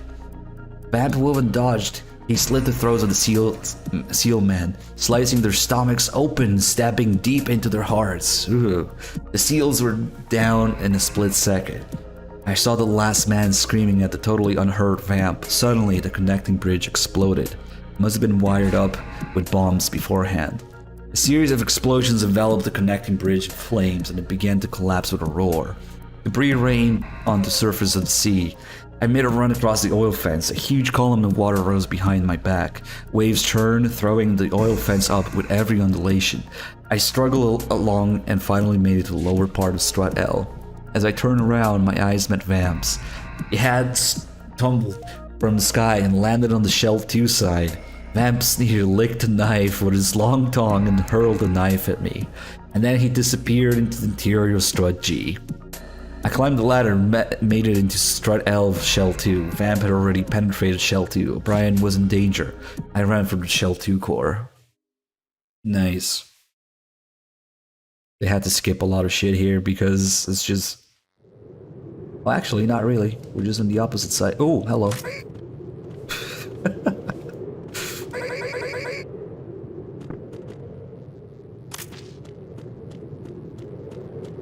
Well, now we're off to fight Vamp, I guess.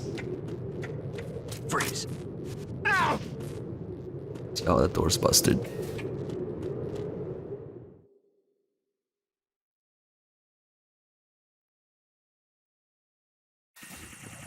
They're gonna have some sort of platform here, because Bliskin can't jump. Yeah, this is post, like, Emma, when they repaired it somehow. Somewhat repaired.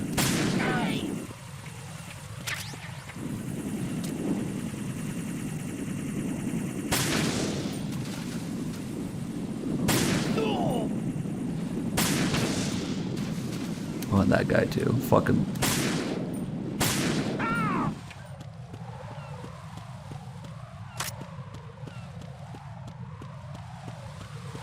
The fire is out.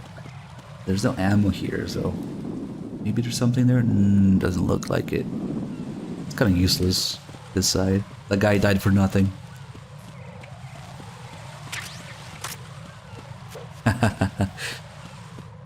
Snake Tales are just a completely different universe with no connection to the main game.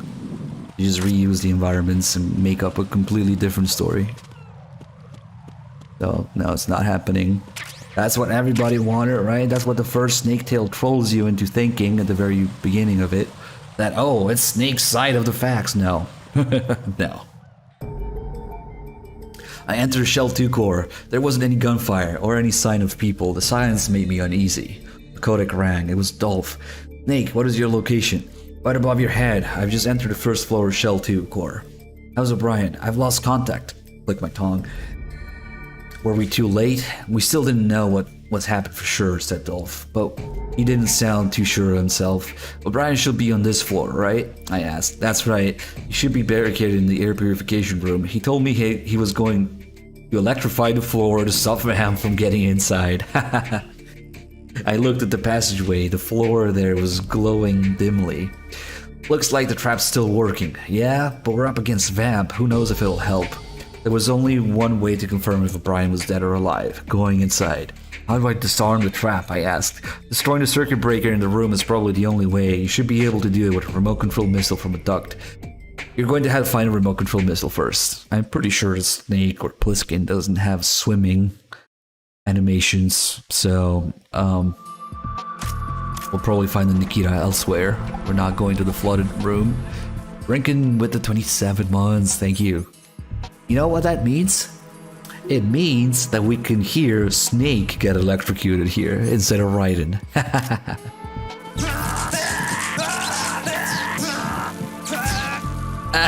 That's amazing.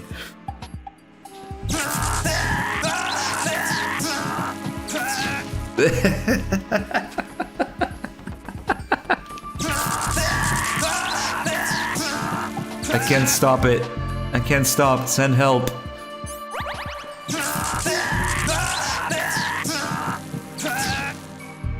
Oh god. Okay, enough.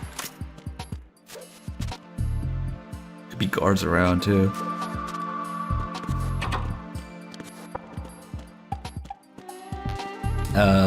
Maybe the Nikita's just right here.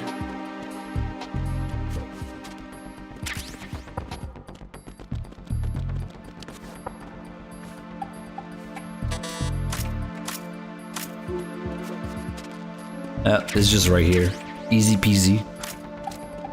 I guess the elevator doesn't even work, huh? Yeah, we're not really allowed to be around the water with Pliskin because that would be weird. Yep.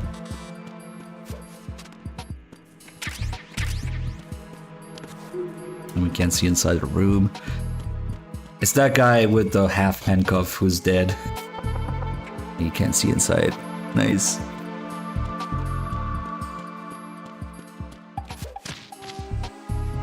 You curious how the game would handle Snake swimming? Probably just like that. Something like this. Yeah, Snake doesn't have swimming animations.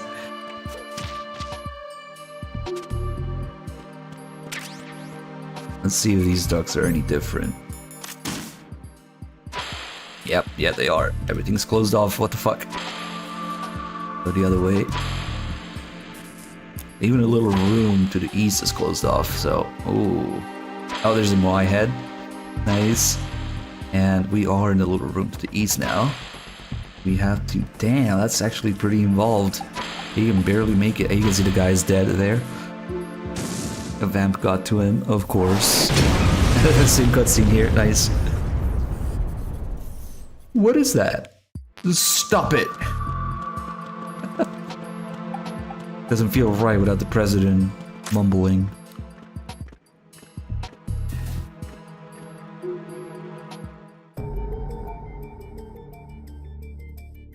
The dialogue is different depending on when you find the captain. When When else can you find him? I'm curious now. As soon as I entered the air purification room, I found O'Brien on the floor slumped against the wall. Judging by the cuts covering O'Brien's body, Vamp had tortured him instead of killing him instantly. O'Brien looked at me, recognizing my uniform. Oh, he's not dead yet. It was covered with blood, but he smiled in relief. I guess we haven't been wiped out yet. I signaled for him to keep quiet and examine the surroundings. O'Brien said, Vamp isn't here anymore. Looks like he left for B1 from the duct. Oh, that's how he got in. Makes sense, right? Oh, there's a timer. That's crazy. It seemed nobody was in the room except the dying man and myself. Could you maybe find him already dead if you take too long? I went up to O'Brien. He was bleeding pretty badly. It looked like he didn't have much time.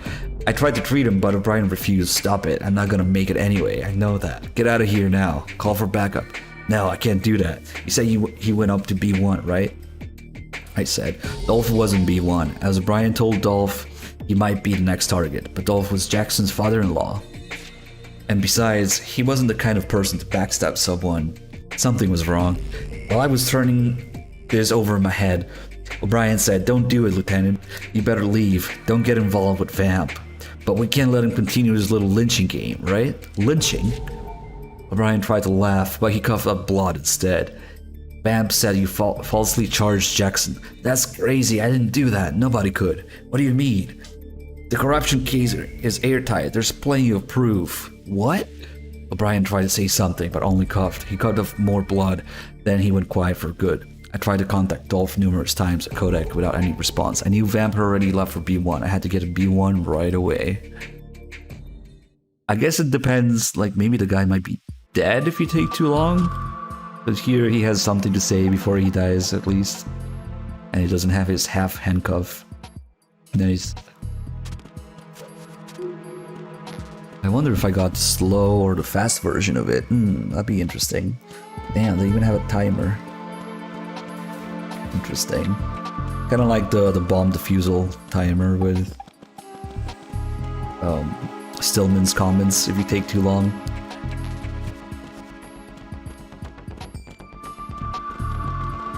So how the fuck are we going to B1? Snake can't swim. How are we going to get to Vamp? I guess through text. Through the magic of text. Right? Yep. It's just takes you there right away. I got on an elevator. I arrived at B1. They didn't program any swimming animations for me, so B1 was exactly as Dolph described. The passageway had been closed off by an explosion that flooded from a damaged water purification tank. I swam through the water and went through the debris to move forward. Yeah, we don't get to see that, of course, because Snake does not have swimming animations. Dolph had to be to the north. I opened the door and entered the second filtration room. Dead silence. Suddenly, I spied someone standing in the darkness. Vamp. He slowly opened his closed eyes. I was waiting for you.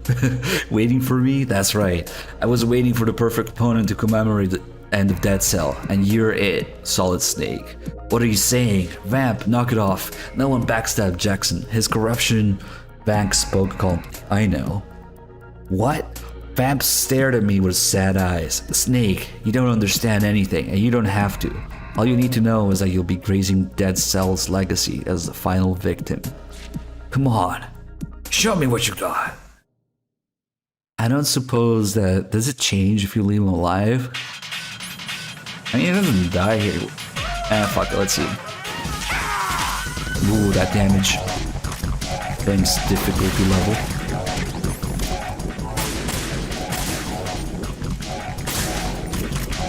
Should we just cheese him? Nah, it's not cheesing.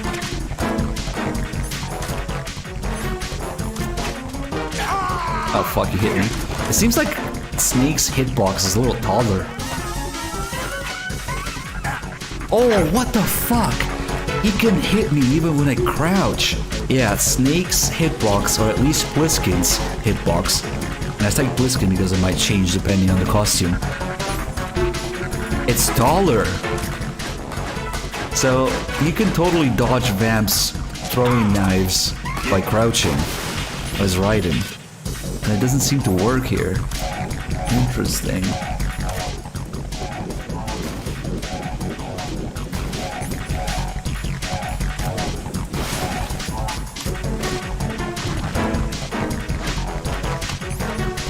Oh, he's doing his little dance because the difficulty is low. Nope. Oh shit.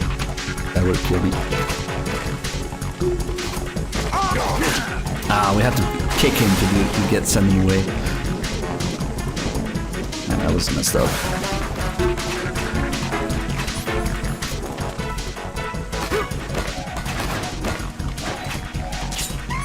Oops.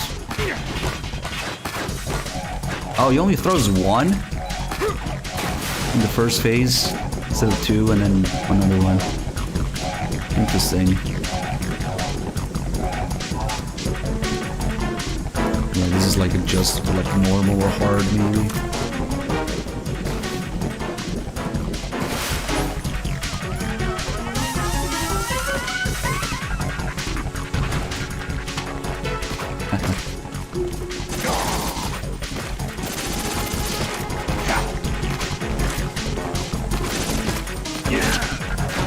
I destroyed that.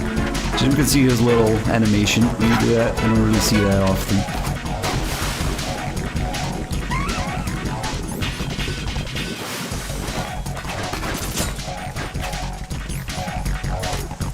Okay, maybe it was just a bad angle then. Ah, fuck. Not concentrating at all. Also, the knives are much slower.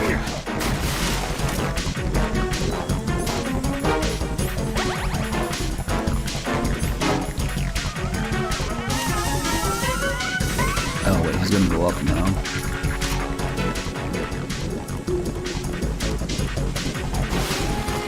Or not.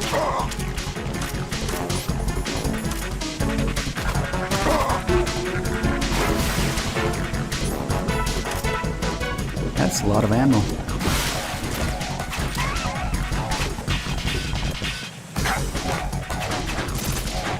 Now he's throwing all three. Fuck. I do think the hitbox is a little different. But whatever. These grenades are kind of useless because they take like an hour to go off.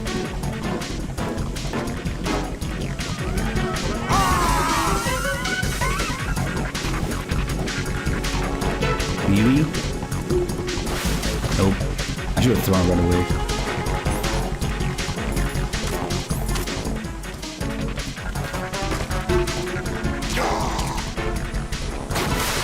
He just plops down.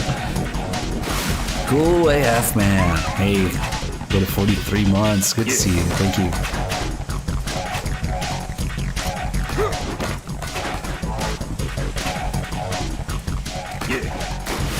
Yeah. It's a good thing we found these grenades. Oh, there's more. That's what we wanted to use.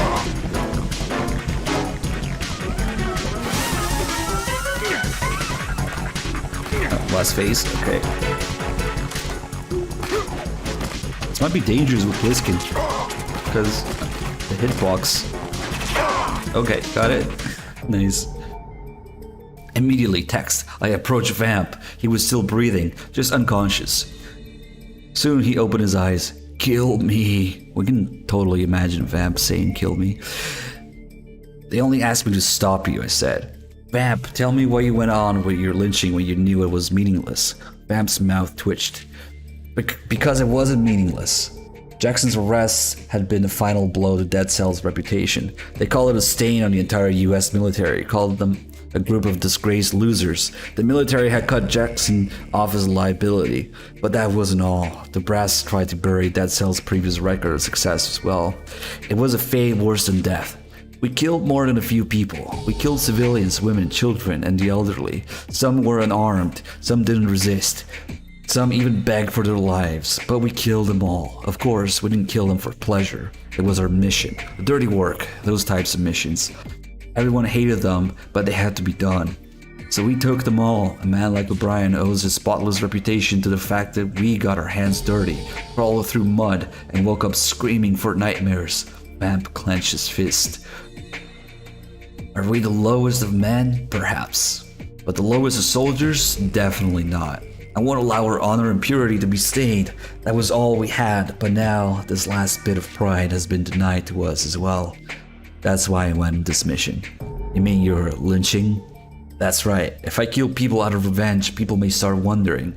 They may even think that perhaps Colonel Jackson could be innocent. The more I keep on killing, the more the public will have to believe in his innocence. Did you really expect anyone to believe that crap? Of course, the word lives and breathes on what you call crap, don't you think? Vamp laughed coldly, but his eyes looked empty. His eyes weren't those of someone who had regained what they had lost. They were of those who had lost something instead. Then I realized, but you don't believe it, do you? Even if Dead Cell's reputation is... oh shit, oops. Even if Dead Cell's reputation is restored, it won't matter for you. Vamp shut his eyes as if he were in pain.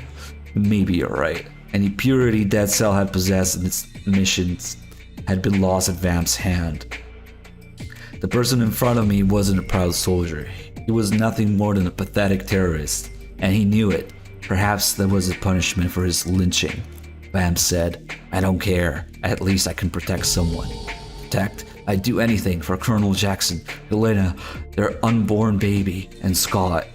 A little family is still going on. You fool! This fucking Dolphin Vamp. Finally, we get some interaction. The shout echoed through the air. It was Dolph. He must have heard a battle and found us. Vamp smiled as he saw Dolph. His eye quickly began to cloud. Dolph came up to Vamp and said, Nobody asked you to do what you did. Not Helena, not Jackson, not even me. You knew that, didn't you? Vamp interrupted Dolph. Scott, I had to do it. Why? Vamp turned his eyes away and became quiet. You won't tell me? Asked Dolph. After a moment of silence, Vamp said, It's got nothing to do with you. Are you being serious? Yes. You've changed. I think so too. You're the only one who hasn't. Vamp bit his lip as though trying to endure something and said, Just leave me alone. I don't want to see you ever again. No! Dolph and Vamp broke up. Dolph's eyes clouded for a moment. I see. Lover's quarrel, you know? Scott, Dolph, and Vamp broke up in this. Oh no. Vamp was taken into custody. A backup SEAL team secured Big Shell. Dead Cell was officially dissolved sometime after that. Dolph retired from the military and Jackson died in prison. They said it was due to mental exhaustion. Vamp escaped shortly after being confined to a military prison. Shortly thereafter, various government and military insiders began dying suspicious deaths. It was rumored that he was behind it, but never confirmed. Sometime later, a rumor began making the rounds. It said Jackson had been falsely accused, and Dead Cell had been framed. Damn, so Vamp pretty much succeeds in his mission. If you leave him alive, Vamp pretty much succeeds in exactly what he was trying to do. Nice. I forgot about that. Cool. Finally, some interaction between the two lovers, guys. Dolph and Vamp. Oh, that's kind of interesting. So maybe leaving him alive is the bad ending.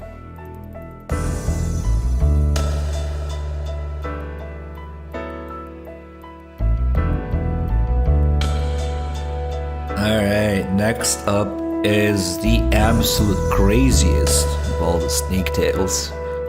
Probably the most memorable. Although they're all pretty decent, you know? Mission failed, and how?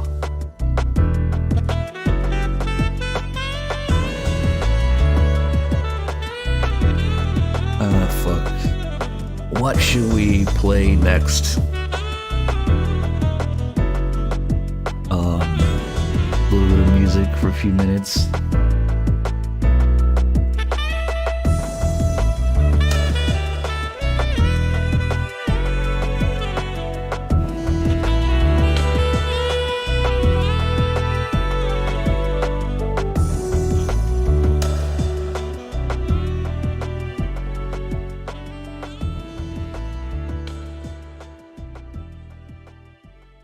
Well, since we just had some Scott Dolph and Vamp interaction,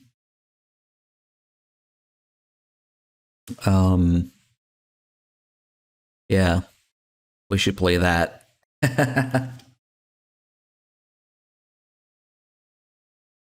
Let's see.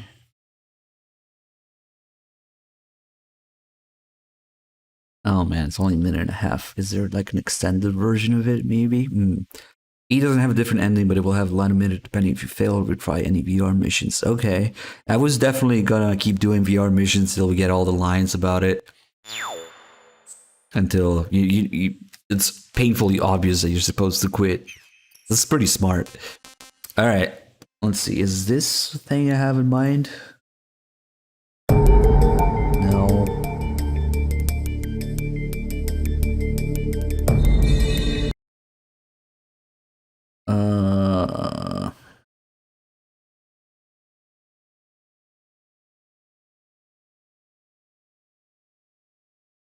What the heck is it called?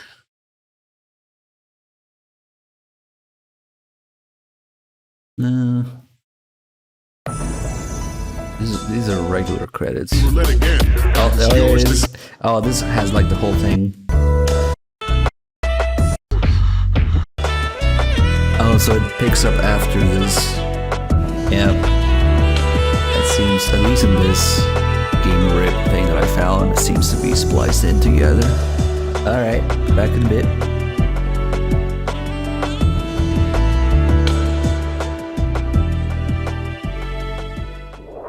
The human race is about to slide back into the endless arms race of that last century. And we cannot afford to play that Russian roulette again. It is yours to guard. We are here today to flush out and rid our country of these corrupting forces. That is our mission. You will bear that in mind.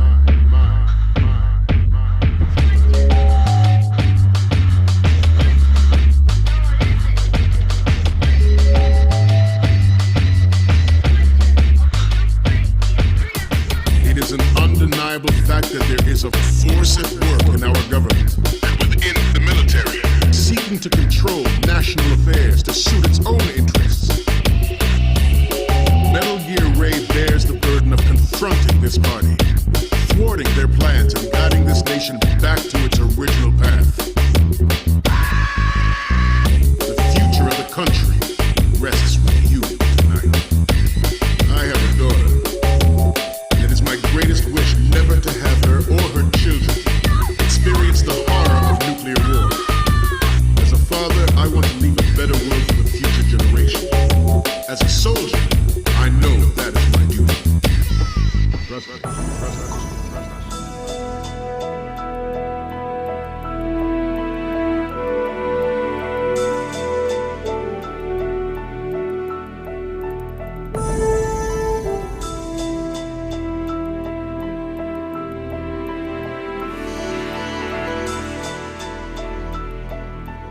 of force at work in our government and within the military, seeking to control national affairs to suit its own interests.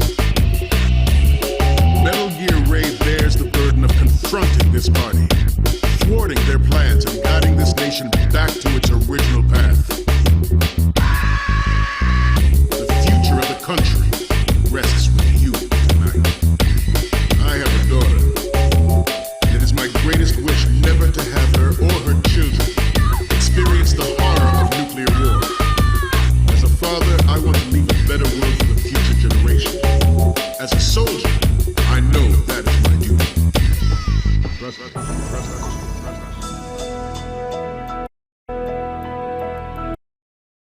Alright, holy shit. There is another song that's like similar to this, but it's a little more involved. Can't think about the name right now.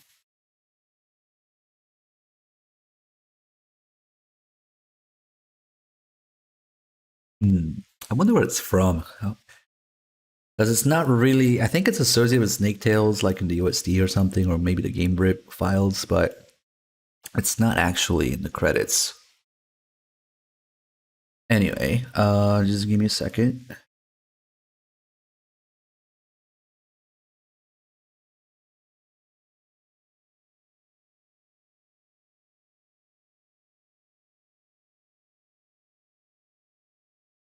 Hey, bad humans, feel free to point it out if I'm about to miss it or something.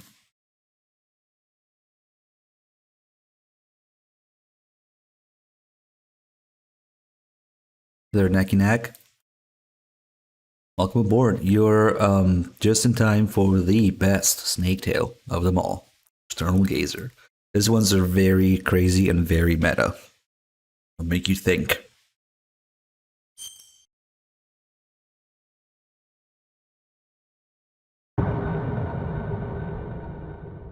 I don't think we really know how old Fortune is, but probably late 20s, mid 20s, late 20s.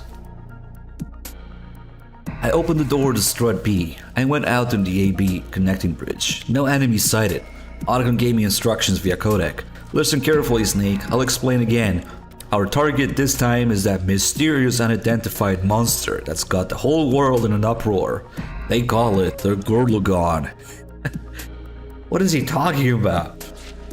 The only ones in an uproar are Otacon and Mei Ling, and I bet they're the only ones using that nickname too. That's what I was thinking anyway, but I didn't say anything. Otacon continued. I think you already know this, but do not hurt the target. Take a picture of it before it has a chance to get away.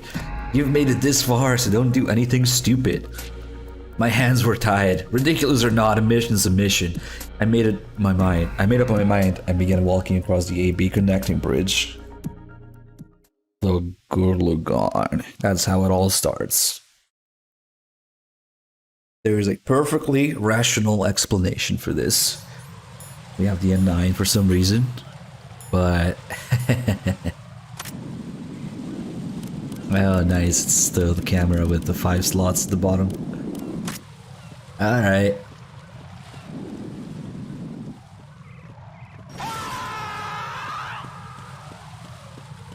Colonel Cathcart, good to see you, man. Thanks for the 82 months. Huh.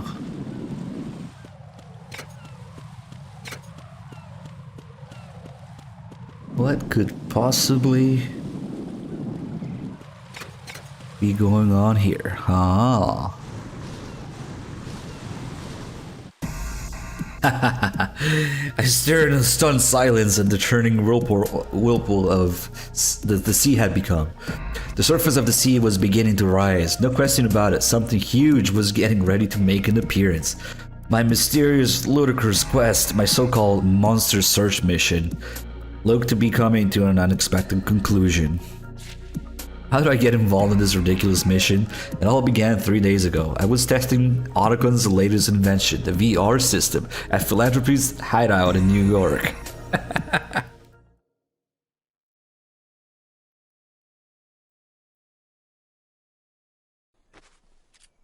Hey, Chris Crandall with 11 months, thank you.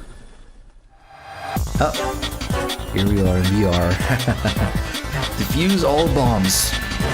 Some bombs may give you clues about their locations. Alright, just chilling, you know, philanthropy headquarter, VR. Well, we actually had the radar and everything now, so.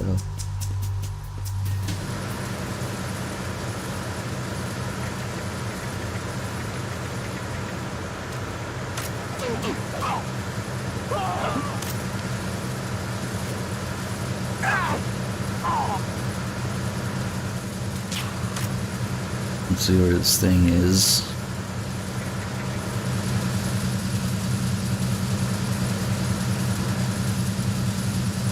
Actually, I have no idea, which makes it fun.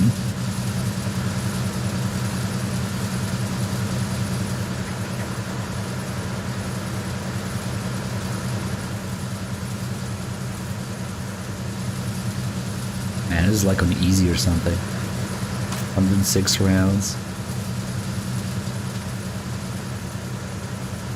Oh, I see it. Oh, what a little spot they have here.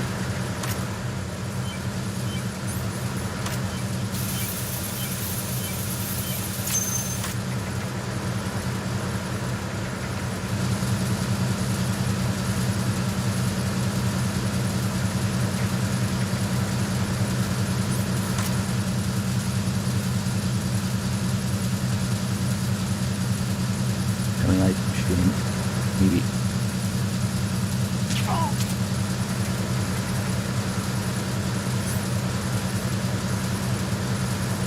Oh, it's all the way over there. There's more to VR than you might think.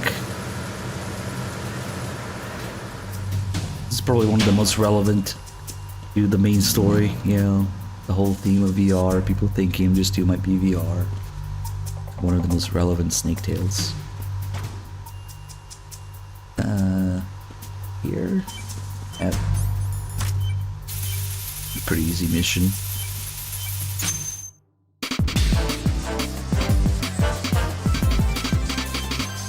You know what you're doing.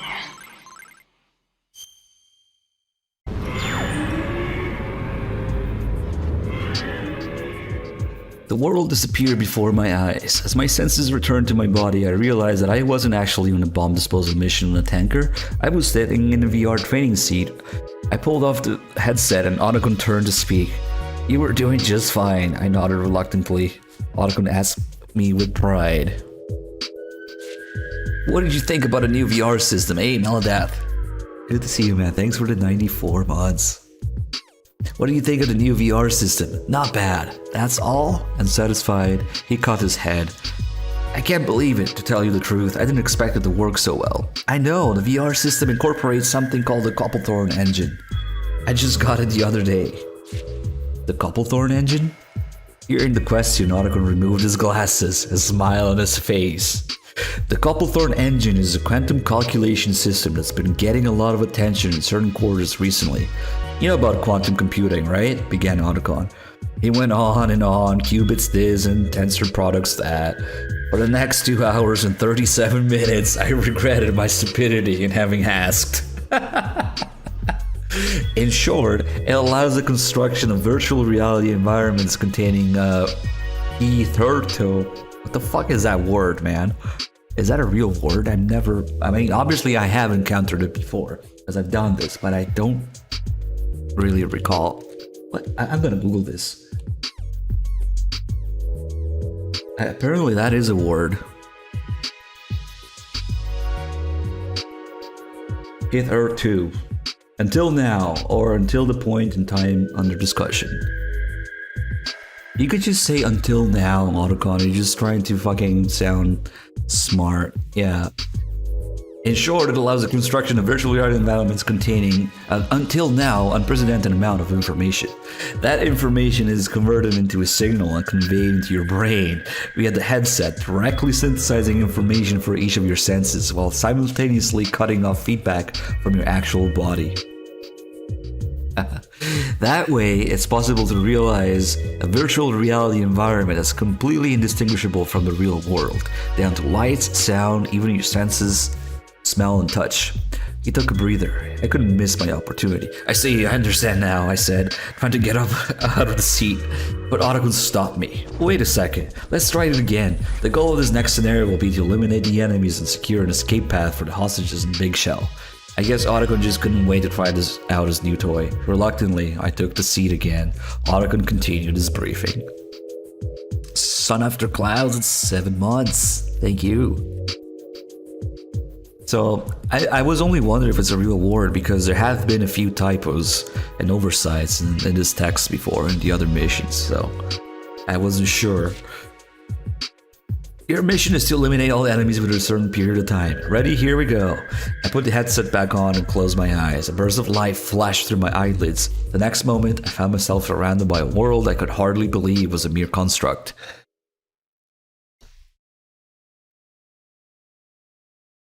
But what if we're tapping into different alternate universes every time we do a VR mission? The shotgun? Oh shit. Oh, this is limited resources here. Freeze. Damn it.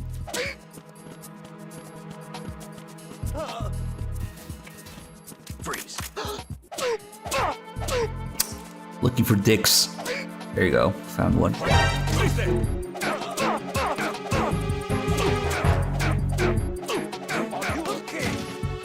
Oh shit, there's 2 of them.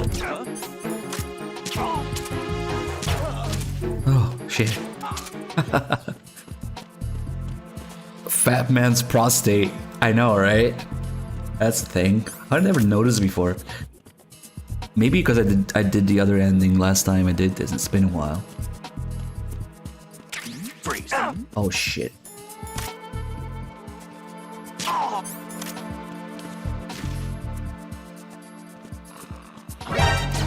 I missed. Didn't miss his dick though. Fat man's prostate.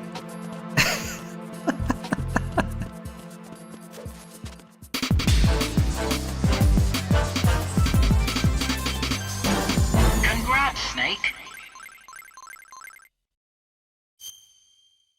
Just do the Fat Man fight non-lethally. Either play, New Game Plus on the first Snake Tail with the M9, or do what I did, which was not worth it, by the way.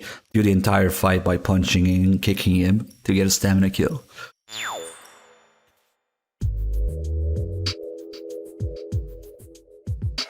Oh, you could have quit these 2 VR missions. Oh, and then because Snake is like annoyed. Oh, okay. Otacon doesn't say anything about it. Because I guess it's just about witnessing it, not really finishing the mission, huh? Okay, so it wouldn't change the dialogue. Interesting. The VR simulation ended. The all too real virtual reality disappeared and the senses returned to my body. I removed the headset. How was it? Asked Otacon. I told him what I'd noticed during my 2 trials. It's well done, no question, but it feels kind of unnatural, like something's wrong with my senses. Unnatural? In what way? It's tough to explain, but I feel like I'm possessing someone else's body. That's because of the pseudo-signal filling your brain. Theoretically, it should be possible to replicate the exact same stimulus as from the sensory structures of your physical body. Midway through my discussion with Otacon, the door opened, and in strode Mei Ling. Hey, check this out. Mei Ling threw us the tabloid she'd brought with her. A monster, a big shell? Fucking Mei Ling is UMA aficionado, I guess. Yep. It's all Mei Ling's fault. It was an article describing the appearance of some kind of huge creature near Big Shell. The title shouted, "A monster Big Shell?" Completely ridiculous. So what? I said without hesitation. Mei Ling blinked in surprise. So what? It's a monster, Snake. Otacon hit the table. That's right, it's a monster. That picture has to be fake. It was the most normal opinion in the world, but you wouldn't have known by the way they glared at me. Finally, they simply decided to ignore me. It sounded incredible. It sounds incredible, doesn't it, Mei Ling? A monster in New York? It's amazing. I agree. It's amazing. Too amazing. That's cute. Mei Ling is getting excited about it. Jcash Money with the 41 months. Thank you. So, it's a big shell. I want to go and see it. Hey, Otacon, I have an idea. How about catching the monster? What do you say? Great idea. Let's get him. It'd be a real move to biology. No, I take that back. To all of the sciences. That's right. Hey, do you think we could get a lot of customers if we built a monster zoo? Of course. Judging from the dorsal fin, I think this monster must have come from underwater. What do you think? Maybe. What about making stuffed animals or t-shirts? Not bad. But I can't help thinking that it might be a messenger from space, you know? Oh, totally, but we'd better register a trademark first.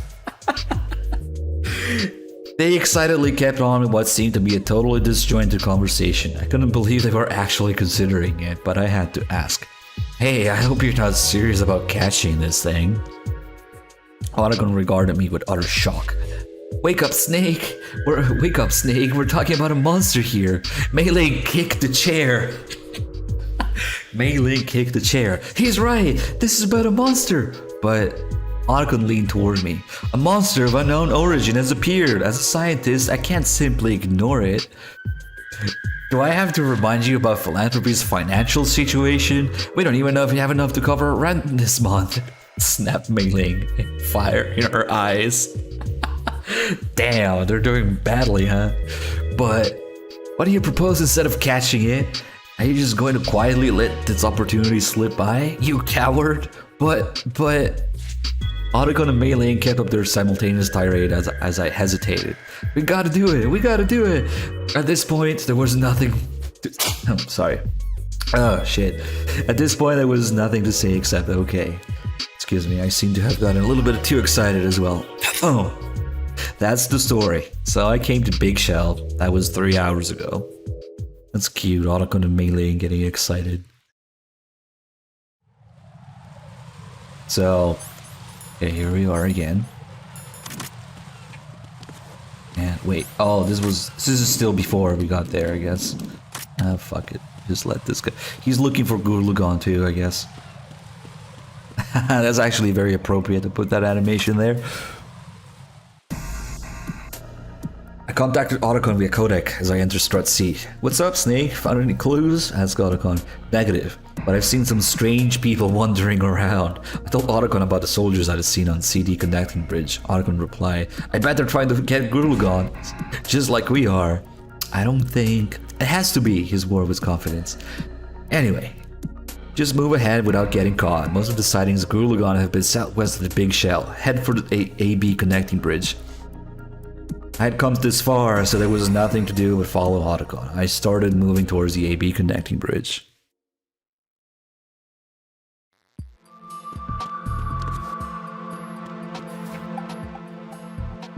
Yeah, that guy's looking down for a reason. It's very appropriate. Just a happy little mission.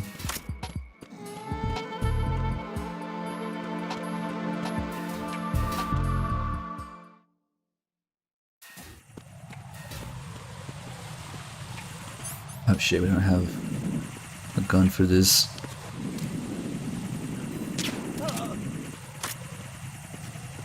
Oh, hey. These Gurlugon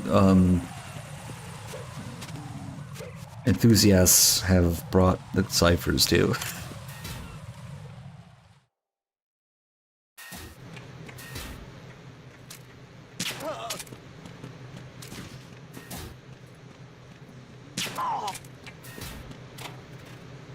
You think we really need any item here?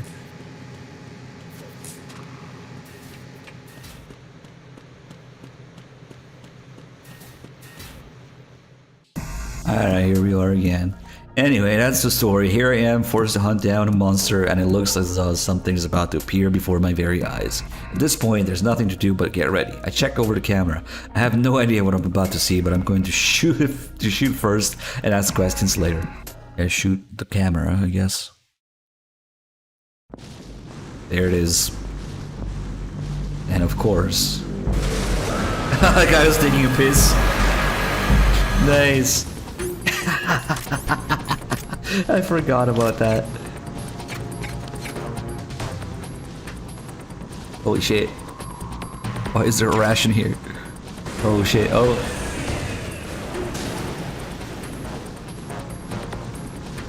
Oh my god.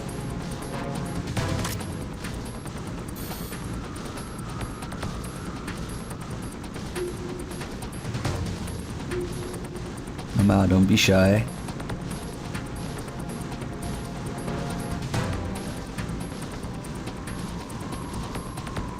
That's Gurlgon! It's already active!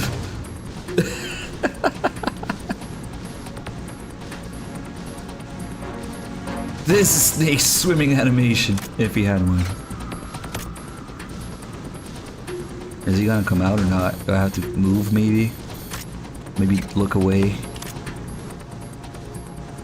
Oh, there you go. Let's go on the other side.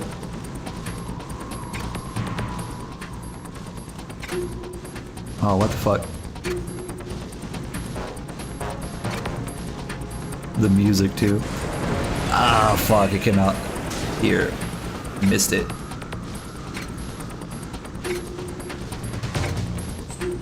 Let's see what it says now. This is unbelievable, but I guess I should be taking photos. The best moment is when it comes above the surface. I shouldn't be too near or too far from it. I'm gonna take a photo good enough to make Otto grunt. Oh shit. Where is it? Ah, damn it, we missed it again. Chico was right. Does that work? Nope. I guess not. Come on, that's a... Okay. We always get the same science fail sound effect.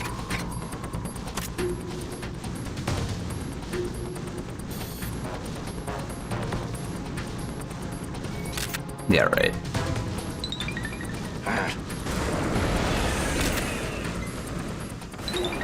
What? That didn't work? Maybe it wasn't zoomed in enough. Come on, it was like right there. This is harder than it looks. Probably should have zoomed in more.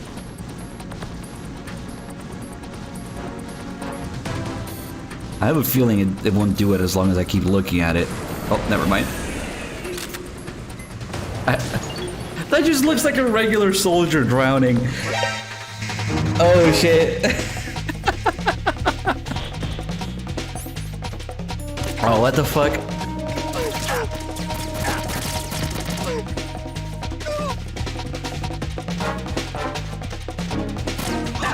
What are we supposed to do? Just leave?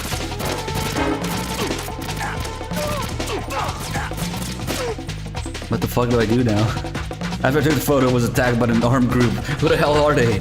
There's no time for questions. How to take them out first. Oh, okay.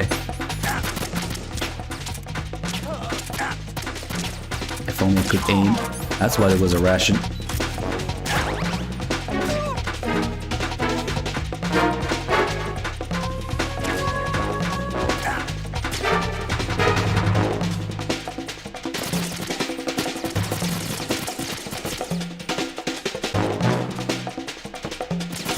Nice, you can see the reciprocating barrel of the AN-94, even on PS2. Nice. The short recoil action. Nice. Oh, of course, it's Olga. Get out of my way, screamed Olga. She wasn't armed. She didn't seem to be making a move to attack. I began talking to her as I holstered my gun. What are you doing here? Olga smiled a little. Something about her smile wasn't right. She looked so different. She didn't carry the sense of darkness and tragedy I remembered. In fact, she looked like a totally different woman. Don't get too friendly. I'm not the me that you know, and I don't know the me that you do know. What are you talking about? I'm looking for the key to get back to my universe, and that strange creature is it. It doesn't belong in your universe, neither do I. We're from a different place, and your universe is in for trouble too, if you just ignore things. I just couldn't wrap my brain around Olga's story. I was lost. Grinding her teeth, Olga looked down at the surface of the sea. Damn, he's getting away. Listen, check the VR system. It's allowing you to peek into another universe. That's what causing all this trouble, shouted Olga as she jumped from the connecting bridge. Wait! I leaned over the railing, but Olga had already disappeared into the sea. Olga's henchmen were jumping into the sea one after the other. I was left at the connecting bridge alone. I couldn't see Gurlugon anymore. Nice. It almost just looks like a regular drowning soldier. It's a scale, but whatever.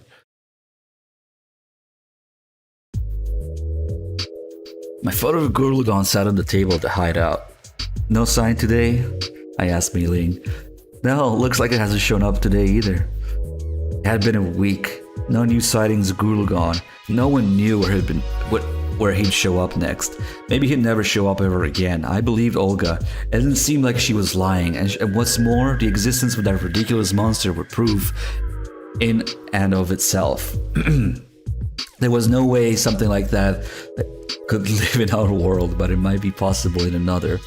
Otacon brought up a theory about parallel universes. As usual, Otacon gave far more of an explanation than necessary, but in a nutshell, the idea was that rather than a single universe, there were countless universes existing in parallel.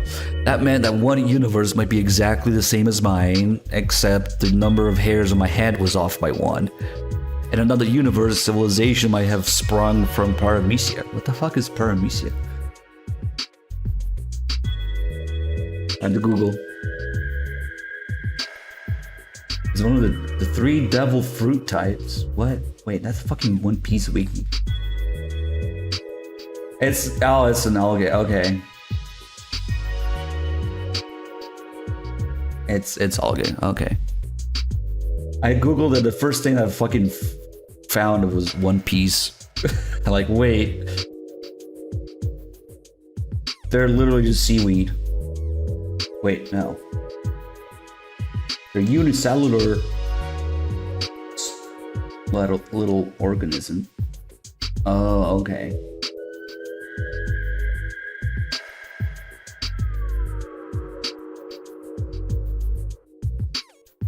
The more you know, the more you learn. This knowledge brought to you by Otacon. There could even be a universe full of monsters. Otacon thought these universes were supposed to be mutually exclusive, but for some reason had begun randomly intersecting. That was how the Olga we knew became switched with an Olga from a parallel universe, and how the monster came to be in ours. And Otacon warned that phenomenon seemed to be progressing as we spoke. But if his theory was correct, we were in big trouble. For example, it was possible that in an hour I might switch with another version of myself from a different universe. Otacon might have already been switched with a different Otacon. But what would happen to us if we would switch to a universe, say, where the moon was about to collide with the Earth or something? It was simply impossible to predict what might happen next. Fortunately, the moon hadn't smashed into us yet, or at least not in our universe. Of course, it didn't guarantee we'd be safe tomorrow. How's the analysis of the VR system coming? Otacon shook his head. I'm not getting anything at all. Otacon looked sick when he heard Olga had said that the VR system was the root of the problem. He told me that the Copplethorne engine, the heart of the new VR system, was a quantum computational device designed by Dr. Copplethorne. But the principles behind it remain unknown. He opened the housing, a little black box, and found nothing inside except some mysterious circuit, clattering gears, and what appeared to be some iron spheres.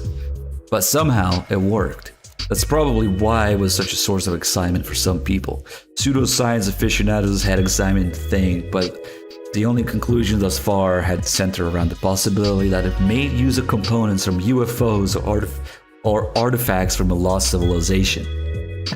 Meaning nobody had figured out what made it tick. And what's more, nobody had ever seen this Dr. Copplethorne himself or herself either. So what was the connection between the mysterious VR system and the collision of the parallel universes? Olga said that the root of the problem was the VR system's peeking into other universes. But Mei Ling had her own theory. The Copplethorne engine-based VR system wasn't simply constructing a virtual reality through its calculation. calculations, but managed to get around the wall separating the parallel universes, peering into parallel realities that satisfied certain requirements, and incorporating that information into the VR system virtual reality construct. Perhaps that observation and interference was creating a disturbance in the parallel universes. Nice. Fukushima used Copplethorne name in most of his work. Oh, interesting. Yeah. I forget. Was it like in the main story in Ghost Babel? I don't remember. Maybe. Maybe one of the many little side things in it. But yeah, that makes sense. But that wasn't all, said Mei-Ling. Perhaps Olga was searching for the Gurlagon because it was the cause of the distortion among the parallel universes. The Gurlagon had become the fulcrum around which space had warped, and if that was true, there would be no way to stop the distortion without getting rid of the Gurlagon itself. And for that reason, we continued searching for the Gurlagon. We lost all trace of the monster and hadn't made any further progress into analyzing the VR system. But the disturbance of the parallel universes might well be continuing. It was possible that some of the universes might even be in peril. And it was equally possible that that our universe could follow the same path moments later. We were completely frazzled. Suddenly, Mei-Ling spoke. If killing Gurlagon will make things right, there might be a way. What do you mean? Otacon raised his face and Mei-Ling began her explanation. Oh, it's one of Mei-Ling's calls. Nice. If it's true that the VR system can interfere with other parallel universes, why not try killing Gurlagon within the VR system? That could mean we're actually killing the original Gurlagon and the Gurlagon in our universe could disappear. Isn't that just a little too extreme? Objected Otacon, to which Mei-Ling shot back. We can't just sit back and stare at the photo, we have to do something, you agree with me, right Snake? I'm not sure, I answered. The logic seemed extreme no matter how I looked at it. But at the same time, I had the feeling that I'd end up doing it anyway. Doing something for the sake of doing it wasn't the answer, but I had to agree we still hadn't come up with a solution to the problem. A few hours later, I squared off against Gurlagon inside the VR system. Which one is it gonna be? The end of the survival, maybe? Or... Yep, the end of the survival. Hold on guys, let me get some water. Mei-Ling suggested Gurlagon in real life will disappear. Gurlagon is defeated in VR. I thought her logic was too radical, but I ended up facing Gurlagon in VR. That's weird, because usually you face Gurlagon as Raiden, right?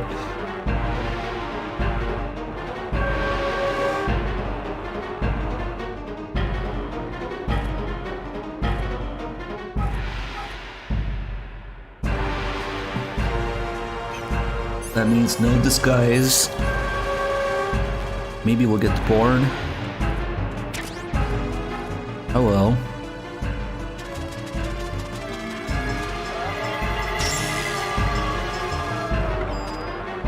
Oh, I should have hidden behind the thing.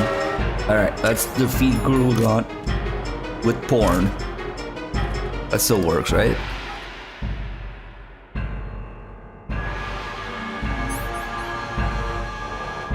These following VR missions dictate if the line is emitted. What happens if I quit now? I'm afraid I might quit the whole freaking snake tail. So, does that happen? Because I'm kind of curious what happens if I quit now. Let's see what Bad Humans has to say before we do anything, because he knows this stuff. The Fox engine died, but Copplethorne engine came out on top? Thanks, Copplethorne engine.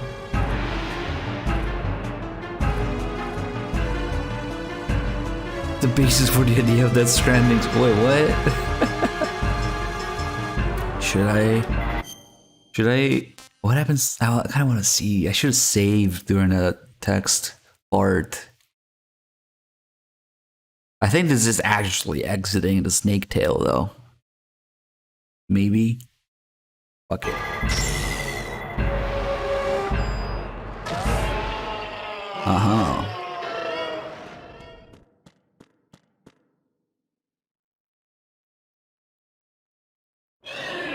Damn, we should have tried it. Maybe we'll do another quick run with this.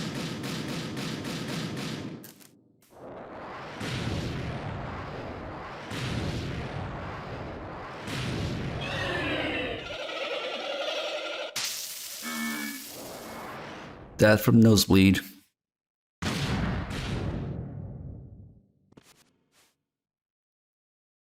We don't get the little VR victory music.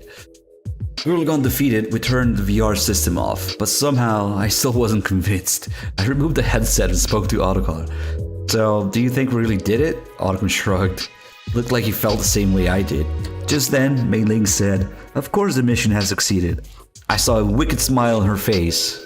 "We've just lost the only way to restore the parallel universe to normal." "What did you say?" I said, rising from the seat. Mei Ling responded, "There's no question that the Gurlagon was a singularity that represented the warp in the parallel universes. But the only way to restore space as we know it wasn't destroying the singularity. The solution was to capture the singularity." The solution was to capture the singularity, perform a counter-unitary conversion via Koppelthorne engine, and thereby dispersing the wave function to its state before convergence. Mei Ling continued, her voice full of satisfaction. "Anyway, disappearance of the singularity means the disappearance of the only method to restore space, too." "Who are you?" Mei Ling sneered at Otacon's cry. "To borrow Olga's words, I'm not the Mei Ling you know. But no hard feelings, okay? I was just following someone's orders to complete a certain objective." "Someone? Who?" I asked her back. "My husband," Mei Ling replied sweetly. "I believe he's called Solidus in your universe." "Solidus!" We screamed without thinking. Mei Ling slowly pointed at a wall and said, "Oh, speak of the devil." Just then, the wall exploded, debris poured from the gap, dust enveloped the area, and Solidus Snake, clad in a power suit, stood in the middle. Solidus said to Mei Ling, "Kept you waiting, huh?"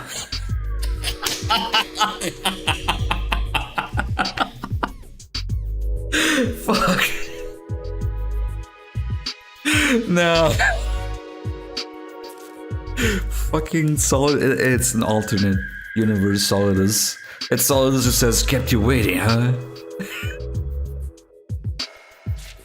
"Honey." Mei Ling threw herself into Solidus' arms. "Which ones?" I dove for Solidus. He fired a missile from his snake hand. A dazzling flash, an explosion. I was thrown against the wall. I lost consciousness momentarily. By the time I managed to get to my feet, I saw Solidus cradling Mei Ling and escaping through the hole and just blown in the wall.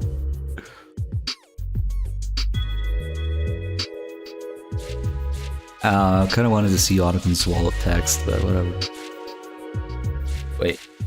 Oh, there's still more. There's way more. Holy shit, 19 pages. In the end, I couldn't keep up with Solidus. Otacon and I discussed what to do next as we stood in our half-destroyed hideout. If they were telling the truth, we just lost the way to restore the balance of the parallel universes. But there had to be something we could do. Finally, Otacon spoke. "What about Olga?" It wasn't a bad idea. Olga would run into a big shell, seemed to have a good grasp of the situation. She might be able to come up with some kind of solution. There was just one problem. Where could she be? I told Otacon my concerns, and he nodded with confidence. "I have an idea. You know what? They should have used the freaking tanker bottle. That brief moment that she actually appeared in gameplay here, they should have used the tanker bottle. Make it even more, detached from Big Shell in the universe. That would have been neat, actually. But instead, they used the Big Shell model. So, what's your Wait, what? "So, what's your skill?" asked Otacon. "A beautiful..." Wait, what?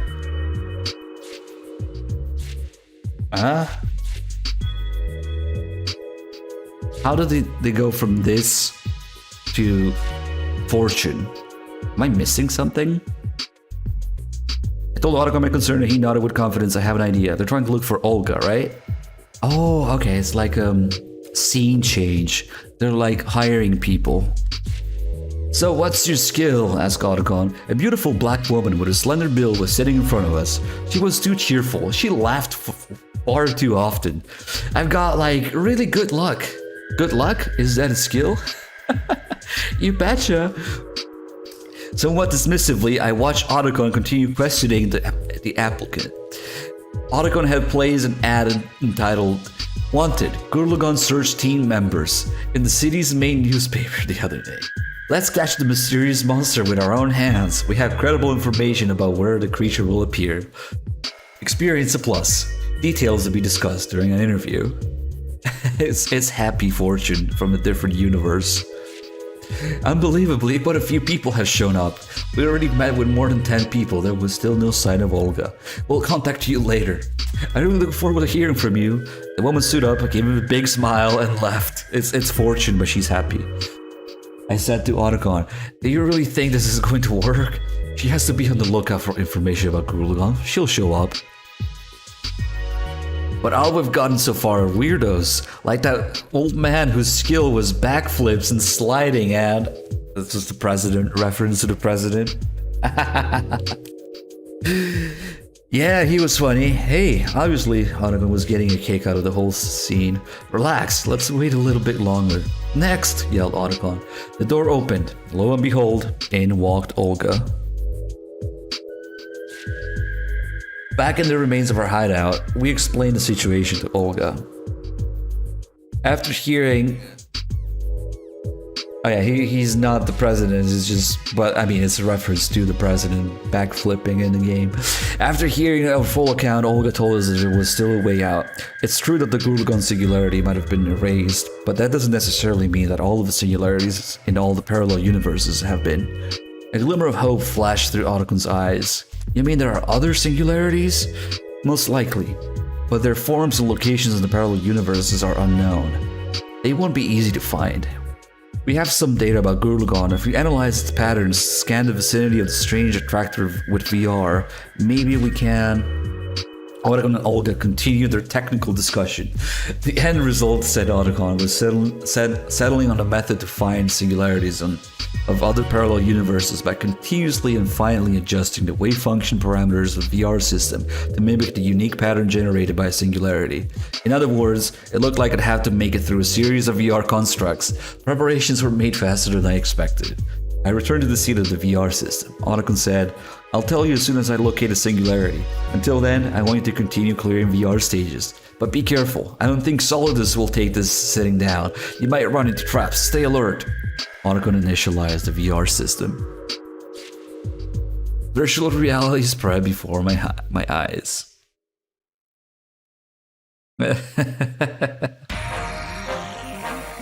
Get the goal being discovered.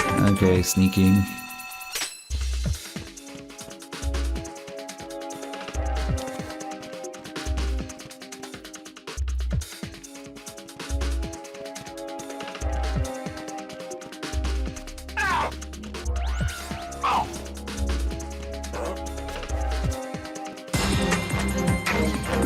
Congrats, Snake. Gurlagon. Oh god. So, damn, I forgot to save again. I guess there's no choice but to exit here. Yep, it is. It is almost 8 p.m. here, so we get. Oh, because it also changes in the Snake Tales. Right. Look at any singularities? I asked Otacon. No, not yet. I echoed Otacon's voice through the VR construct. Let me try a different setting. I'm getting ready. Hold on a minute. I was left alone in virtual reality. You must have figured out how to find singularities using VR, Snake, but you won't find one. Boomed the voice suddenly from out of nowhere.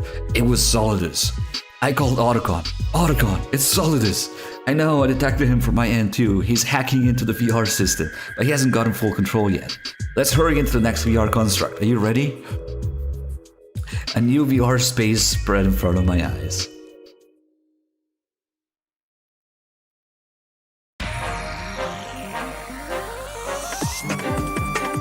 Handgun level 3. Okay.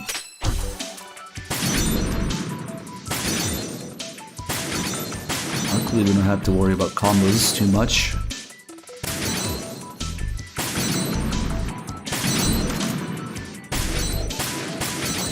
Although we are comboing pretty nicely.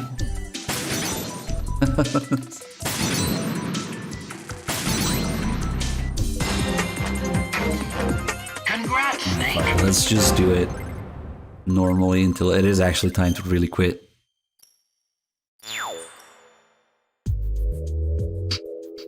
How are you doing, Otacon? I asked. Empty air.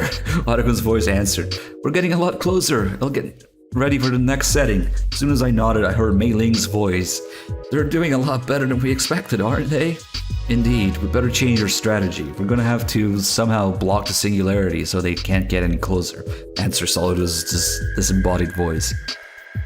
How about using them? It's too dangerous. Even if they did stop Snake, it'd be pointless if the whole world was destroyed in the process. Using them. True enough. Using them has to be our last resort. Everything is in your hands, honey. Using them? Oh my god. Who could they be talking about? Their voices were a lot clearer than before. They were definitely getting closer. I yelled at Otacon.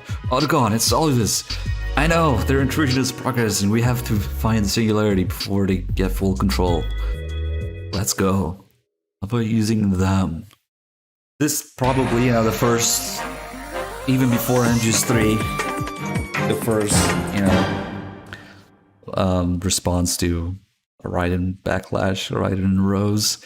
That's who they're talking about. Using Raiden and Rose. No, the world would be destroyed. Take out all enemies, get to the goal. Oh, eliminate all. Okay. I don't even need to read these. We have a suppressor too. Oh fuck, there's game over in sight. I was just gonna punch him in the face.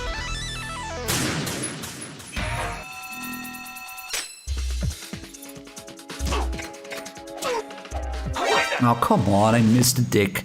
I should just shoot him in the fucking head. I don't think it really matters.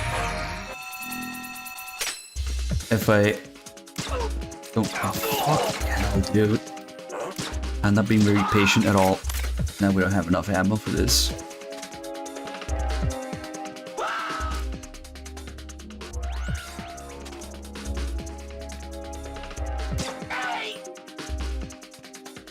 I made a fucking disaster of this mission. Oh, this is bad? Oof, okay.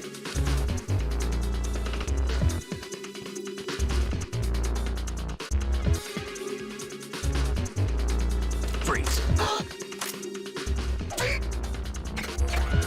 World record right here.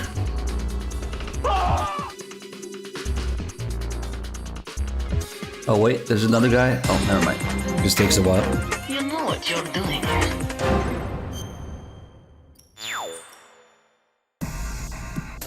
Okay, I'm gonna save here. Wait, it might be too late though. Otacon, have you sighted a singularity?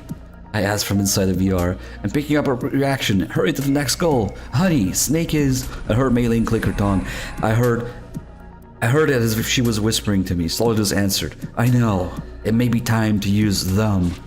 Get ready. Roger that. I heard Otacon's excited voice. Come in, Snake. Solidus is taking control of the VR system. We don't have much time. Let's begin. Hold on, let me save. Because it's time to use them. Hey, Sniping Cody, thanks for the 16 months. We're already...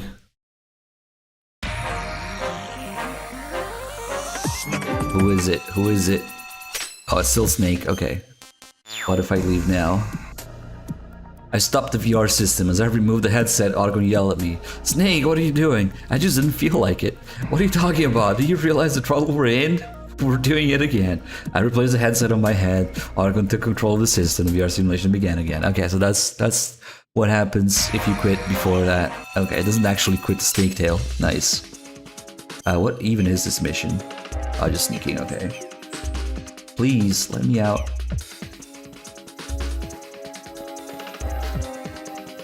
Freeze. Sneaking with the M9. Easy mode. That's why we're gonna get caught now. Because I said it's easy. Okay. Congrats, Snake.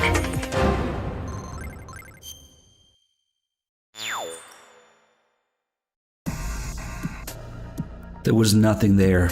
There was no light, no sound, no feeling of temperature or even height. Was this a singularity? I called Otacon, but it was Solidus who answered.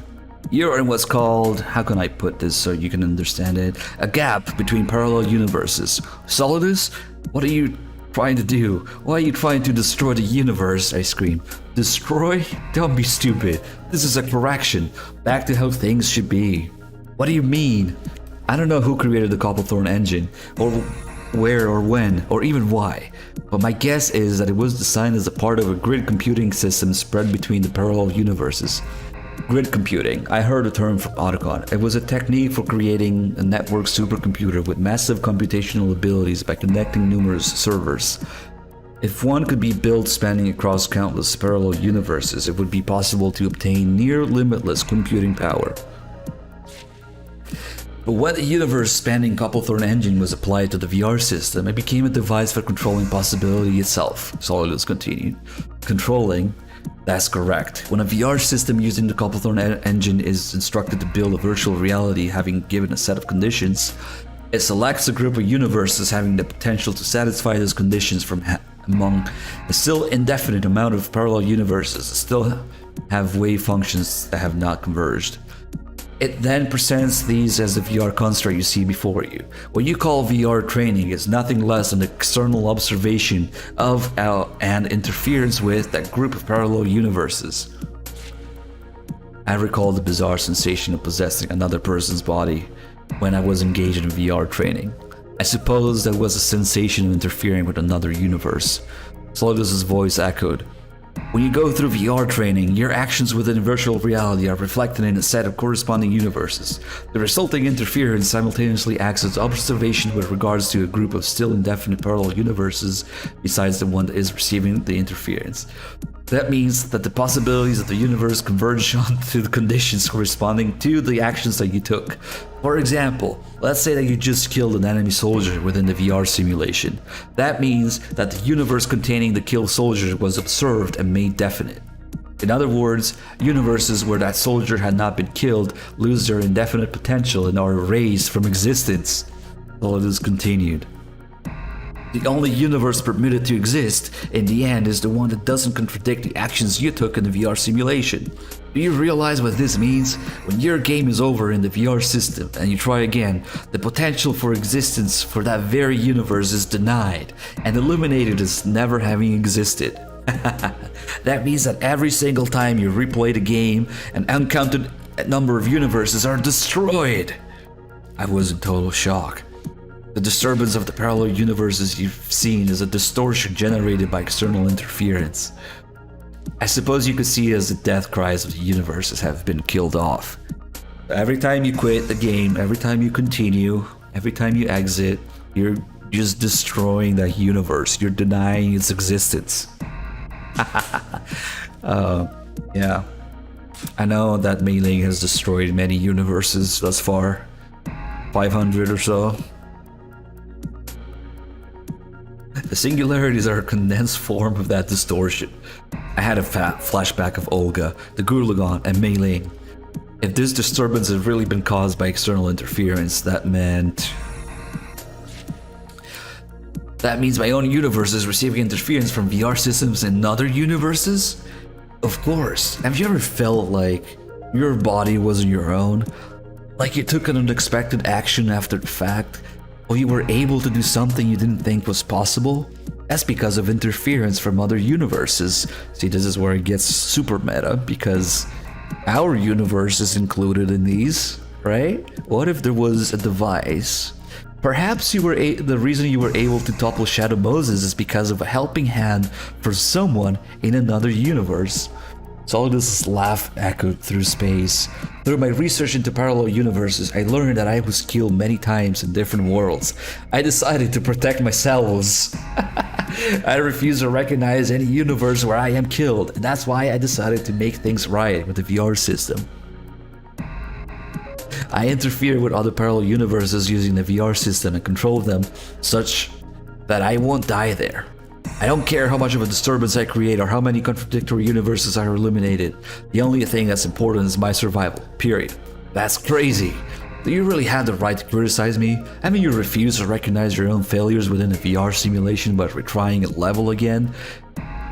This hits hard, man.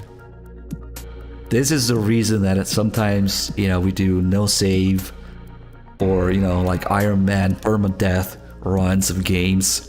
This hits hard. First 4 lines. Haven't you refused to recognize your own failures within a VR simulation by retrying a level again?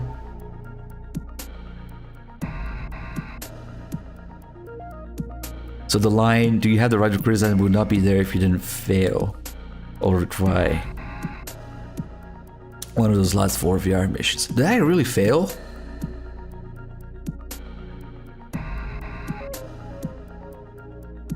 I'm trying to remember now. Did I fail any of them? Oh yeah, the game over on site. That's right. The freaking game over on site.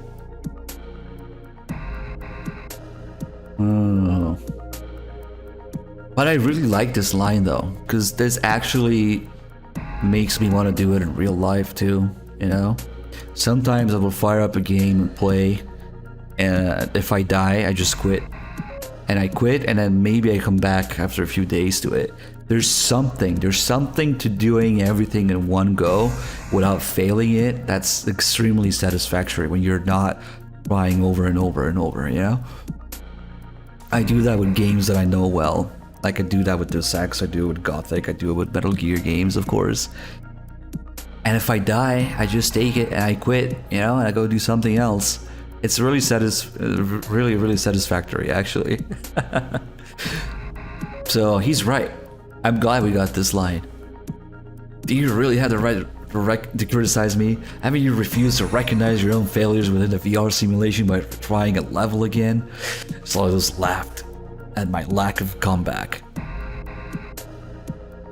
This conversation is over. I won't give up the singularity, and I can't let you restore the universes that I have corrected. So I'd like you to stay here forever, he spat. You're going to regret forcing me to break the seal. They will be here soon.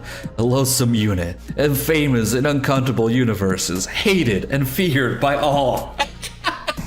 Yeah, man, this is it. This is it before MGS3, before Rykov, before all the comments and MGS3's, subtext a lot of people miss. This is it. This is already starting. Nice. They will be here soon, loathsome unit. And famous in uncountable universes, hated and feared by all. Their presence alone has the ability to destroy a world. They are children of darkness, of whom is focused combined hate of the entire universe. The Princess of Hell and the Prince of Chaos. Allow me to introduce Rose and Jack. Dazzling light enveloped everything. So this is already commentary on people's reaction to Raiden and Rose. Oh shit. Oh, here's the silly music. That's where it's from. Jack, Earth Jack, Rose leaned over the table. She got her head and looked into my eyes. We're Jack now. What's wrong? You looked out of it. I gently stroked Rose's hair. Oh, I was enchanted by your eternal beauty. Very funny, Jack. Rose became as bashful as a little girl. I'm being serious. Now, this is actually music from the game. The silly music for the silly things going on now. Louis with the 81, thank you. Second-hand GPUs of the Patriots. Yeah, they're coming down in price, finally. Rose touched my hand. You remember what day tomorrow is? What, March 21st? Yeah, of course. It's the luckiest day of my entire life. The day that I met you, I said. Wrong. Really? Yep. Rose puffed out her cheeks. I'm sorry. I think of how lucky I am to have met you every day, so I always think of the anniversary as being right around the corner. That doesn't exactly make sense, but I'm happy to hear anyway. Smiled Rose. By the way, your mission this time is to defuse all bombs. Good luck. My vision darkened. Just then, I thought I heard someone calling for me from far away. For some reason, the voice seemed very familiar. Snake, that's Augustus trap. Wake up. The princes of... What is it? they call it? The Princes of Darkness and the Prince of Chaos. Hated and feared by all. Who is this guy? Defuse all. We just get the VR mission thing here.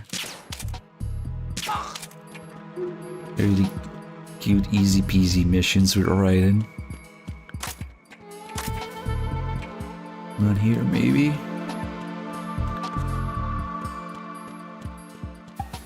Playing as Raiden and Snake Tails. We're supposed to quit, but if we keep going for a while, you know, there'll be more. What the fuck? That guy was asleep. There'll be more dialogue about it.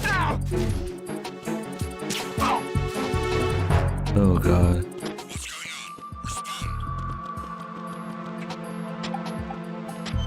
So, was it originally Fukushima's idea to have all the commentary about, you know, Raiden being hated? Huh. Oh, what the fuck? Where is it here? Interesting. Situation is normal. All clear.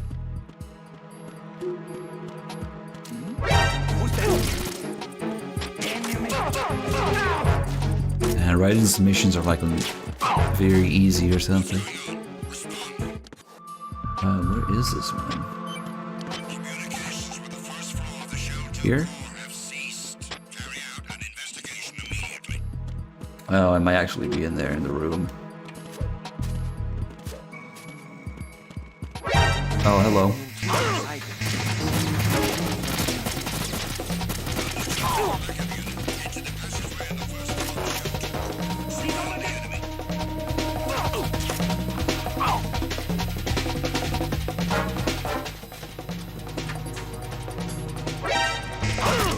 I'm not a particularly well-known giver of fucks right now. You can probably stun these guys easily.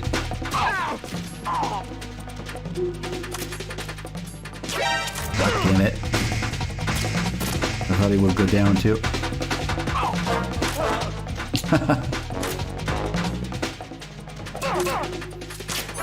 Oops, where the fuck did I just aim? Come on, slap him in the dick. Well, that guy didn't have a dick, I guess. Oh, I did have to. Holy shit, 109 rounds.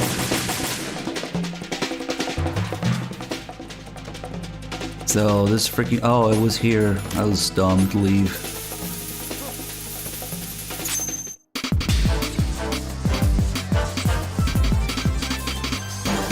Good work, Raiden. Next stage or exit? Next stage. I'm smack in the middle of the battleground on a mission. The roar of cannons and gunfire punctuate the darkness. Conditions are unbelievably harsh this time around. No one on either side is without injury, and the bodies of the dead lie sprawled everywhere. It's hell on earth. I instinctively duck, feeling a bullet cut through the air inches away. Just then, the codec rings. It's Rose. You want to... Jack? What happened to the mission? I'm in the middle of it. Oh, that's right. What is it? Rose hesitated for a moment before she spoke. Jack, I need to talk. Talk? Yes, it's very important. I will talk about it tomorrow. Why is she telling me now about something she wants to discuss tomorrow? Confused, I put the question to her. Why not now? Rose eagerly said. Alright, I'll tell you, Jack. I'm carrying... A heavy silence filled the air. Finally, Rose seemed to make up her mind. I think I'm gaining more weight. I'm getting glove handles. What should I do? What should you do? I didn't notice at all. Really? But my old skirt is getting kind of tight on me. If it really bothers you that much, why don't you start working out? I'll even join you if you like. That's great. How about jogging? Oh, before I forget, your mission this time is to hold up all the enemies and get to the goal. Good luck. My vision darkened. Just then, I thought I heard someone calling me far away. For some reason, the voice seemed very familiar. Snake, get out of Solidus's trap. This is your hint that you should quit. But let's see more, you know, Raiden and Rose silly little scenes. At one point, it will start repeating and then we'll quit. In the middle of a battlefield. I think I gained love handles.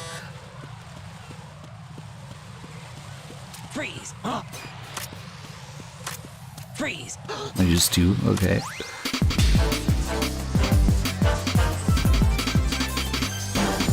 Nice work. Rose and I were having dinner at a Riverside restaurant. Rose was beautiful this night, as usual. A bit of wine had made her already cute cheeks all rosy. Just as the main dish was being served, the Colonel ran up to the table. Raiden, something happened to me last Thursday. Colonel, what's wrong? Were you abducted by aliens again? The Colonel became upset. Aliens? What the hell? There's no such thing as aliens. I highly disapprove. What is it then? Making a visible effort to calm himself, the Colonel began his story. Listen carefully. There's a barley field behind my house. Thursday night, I saw something, many things, flashing in there. When I went into the field in the next morning, I discovered that the stalks of barley had been flattened into huge circular patterns. They were very complex. What do you think? Huh? I was at a loss for words, but Rose answered on my behalf. You know, I think it's some kind of a message. The Colonel said in a shaky voice, I thought so. I guess I'll need some scissors then. Anyway, your mission this time is to destroy all the targets and head to the goal. Stay focused. My vision darkened just then. I thought I heard someone calling me from far away. For some reason, the voice seemed very familiar. Snake, you're cut and solid as a strap. Get out of VR mode. This is really cute. Oh, I guess I'll need some scissors then. This is freaking PSG1 level. Okay.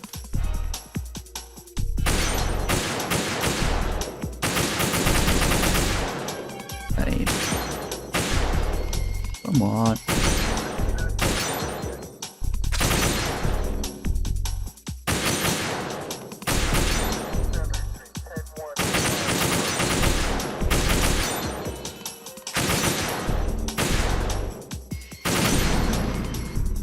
I guess we should have used exploding target, but whatever. Jack, you're great.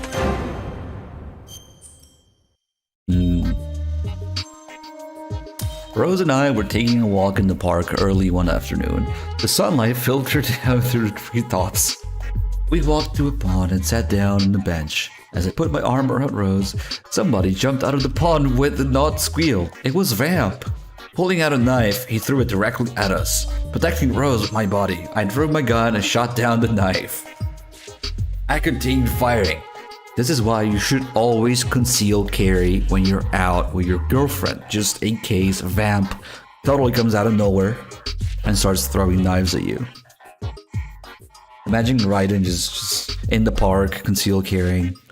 I continued firing. A bullet struck Vamp between the eyes, knocking him to the ground. But groaning slightly, he stood back up again.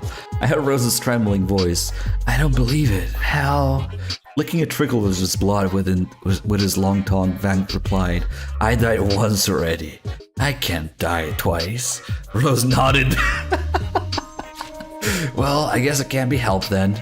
Squealing again, Vamp lunged toward the pond, landing directly on the pond's surface. He ran across while yelling, Your mission this time is to take out all the enemies and get to the goal. Go, now!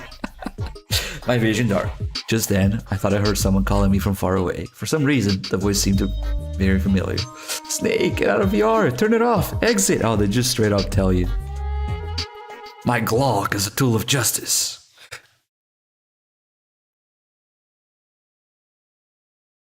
This is too good. Take out all the enemies. Okay. Easy, we got a suppressed rifle.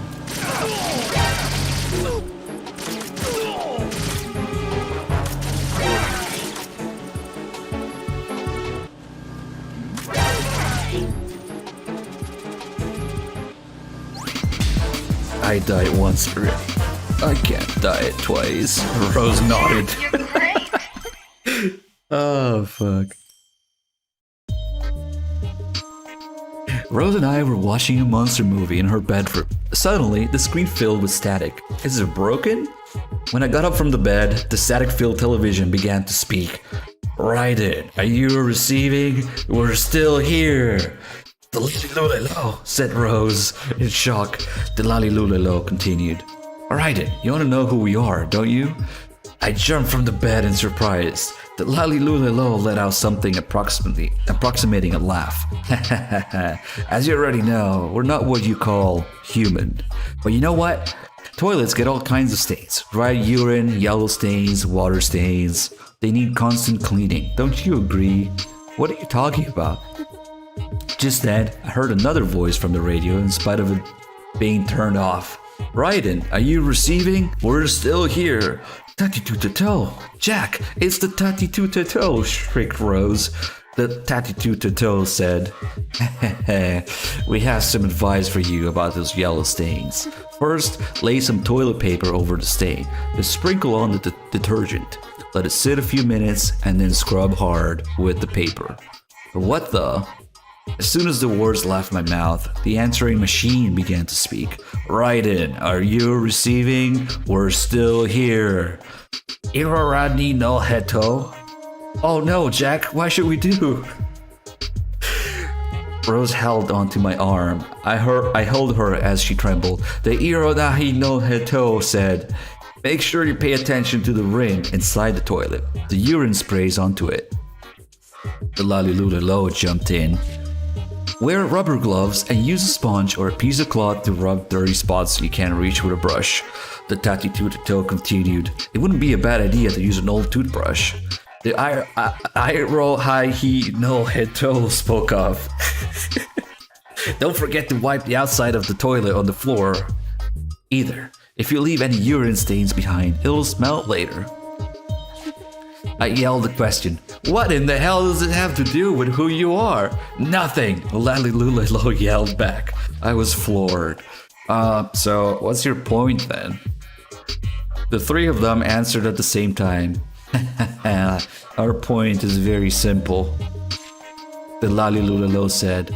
This time, Tatty-too-ta-toe said. Your, the Irohani no heto said. Mission is, Rose said, to get to the goal without being discovered. Good luck. My vision darkened. Just then, I thought I heard someone calling me from far away. For some reason, the voice seemed very familiar. Snake, get out of yard. Turn off. Exit. How to clean the toilet.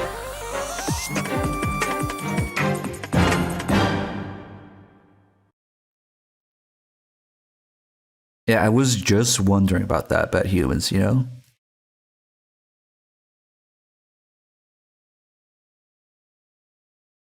So that's what it was before they changed to Ueo. Okay, nice. That makes sense. Okay, this is just sneaking. Okay, this is where Raiden has an advantage because you can do this. But Raiden, you can just jump across. Is there somebody there? Much better. Nice work. It's probably gonna repeat now. Yep. This is the first one again. Do you remember what date tomorrow is? What, March 21st? We should play this on March 20th or something. Okay, that's it. And it's gonna be the bomb disposal again, I guess.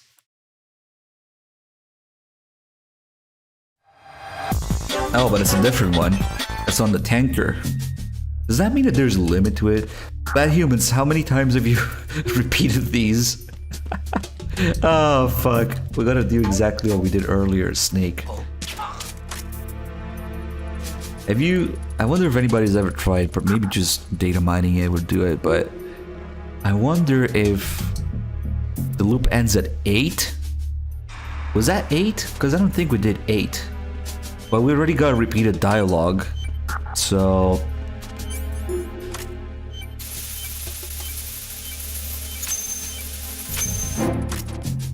Oh shit.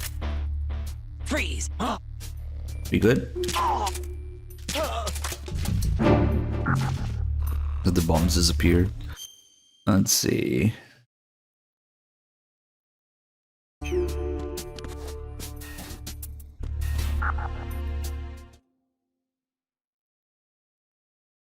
Wait, the loop ends? Like, even if you keep continuing the missions, you can get away without exiting? Is that what you're saying?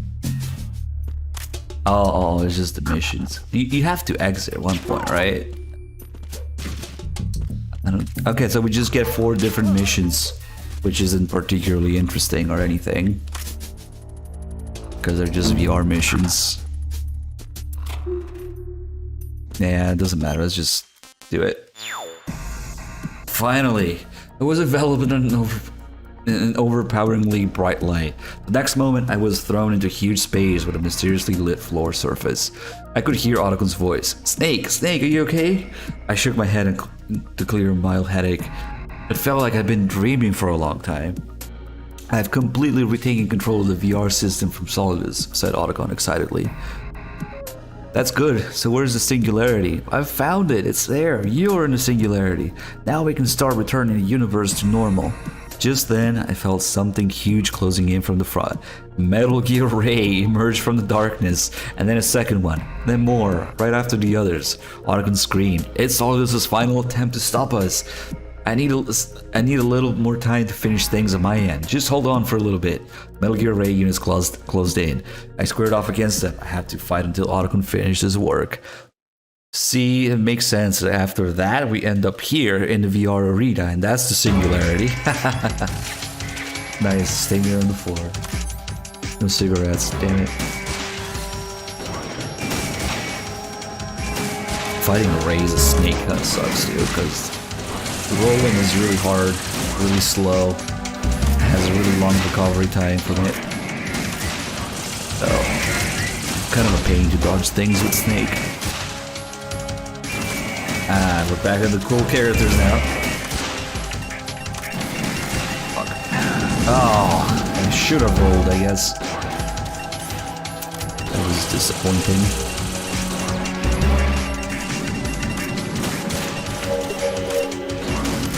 Fuck.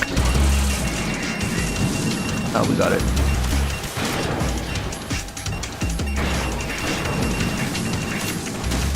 Oh, not the missiles.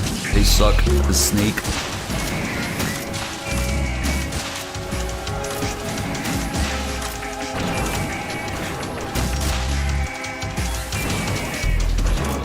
Oh, click.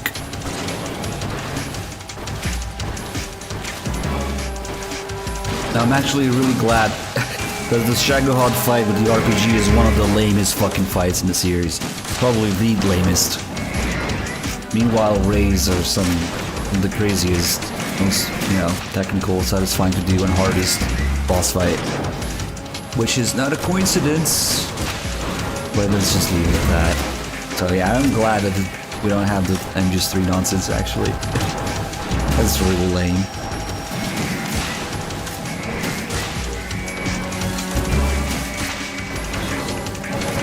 Seriously, if you don't consider like Tengu's and their RNG,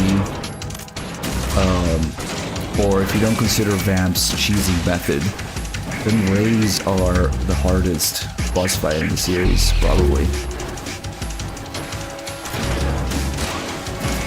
The Vamp could be up there too, but he has a cheese method.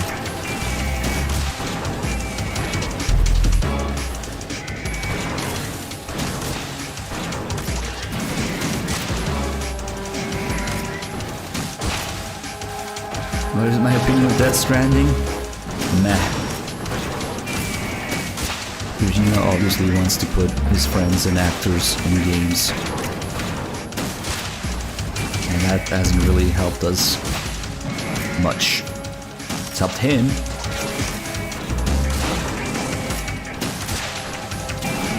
Oof. See, that's why it sucks. That would have totally worked right in dodging in that direction with a roll.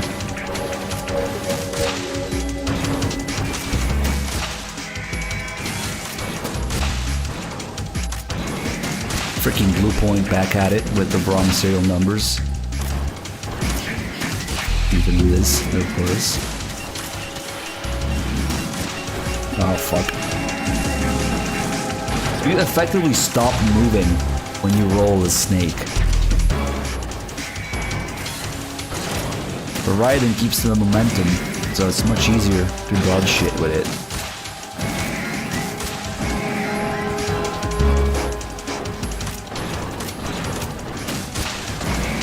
that was close.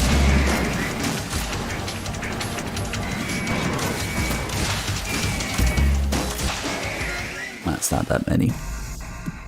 Shit, man. The next fight might be complete ass though, because yeah, fighting Solidus Snake is actually really hard. At least for me, because I'm used to, you know, you can't approach it the same way that you do as Raiden. It's just completely different. It's gonna be counterproductive.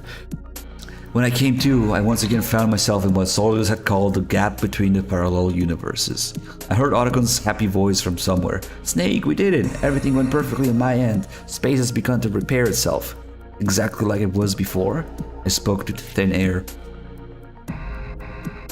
Should be. You should be pulled into the universe soon, but it looks like the repairs are occurring sequentially.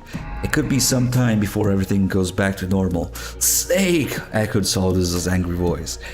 It was a flash of light, and when I opened my eyes, I found myself standing on top of the destroyed Federal Hall along with Solidus. Solidus drew his swords. I said, just stop, it's over. The universe is repairing itself. No, it's not over. If I manage to kill you here, at least one universe where I survive will be made definite. Stop it. There has to be another way. I'm returning to my universe. I had no intention of interfering with yours. There's no reason for us to fight. But Solidus merely laughed at my words. Readying his swords, he fixed me with a piercing, menacing stare. Enough talk. Fight me. Poor Solidus is just trying to save himself from all the different universes. Oh boy. Oh shit, I have no rations. Everything gets reset. So, okay, at least, okay, there's a ration here. And at least the difficulty isn't too high, so he takes quite a bit of damage.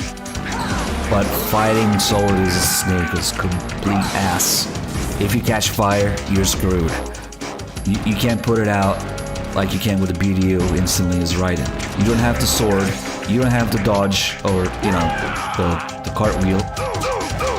Like I said, recovering from the roll takes ages. Usually I die from the fire when I fight Solidus Snake.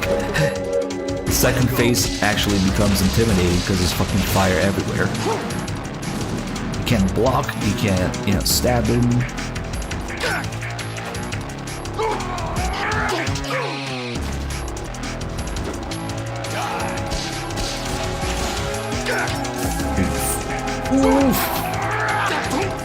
I got lucky that he probably used that slow attack there. Because usually when I do his Raiden, like you can roll in front of him like that. Okay, just barely. That fucking kick doesn't have range. Since it takes so long to recover from the roll, sometimes he can get me before I can do anything after dodging.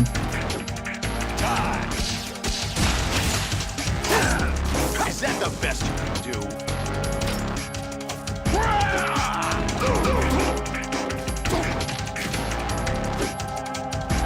It's probably not as bad in the Snake Tail because it's probably set to normal. When you do the boss rush and you set it to hard, it's pretty bad.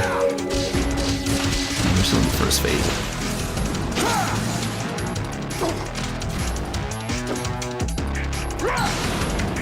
Of course, Raiden is better than Snake in so many aspects in gameplay.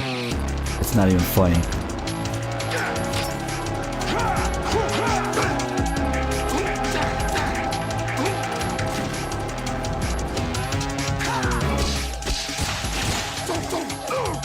Would I actually hit him?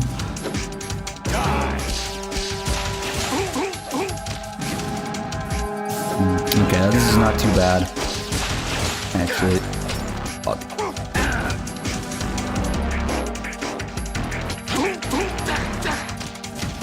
I guess also because it's a boss survival. When you do the boss survival, it's a survival. So like you can end up there with not a lot of resources.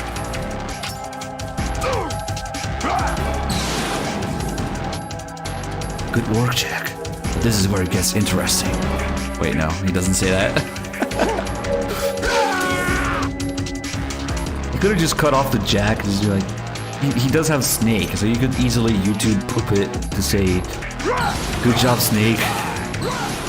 Oh fuck, oh fuck, oh fuck.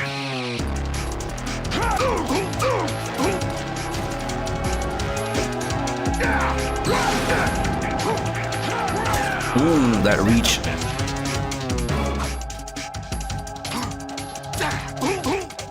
And the kick misses.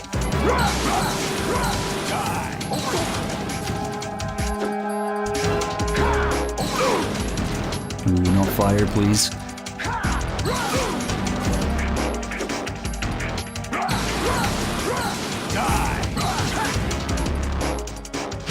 If I catch fire, it's gonna be really bad.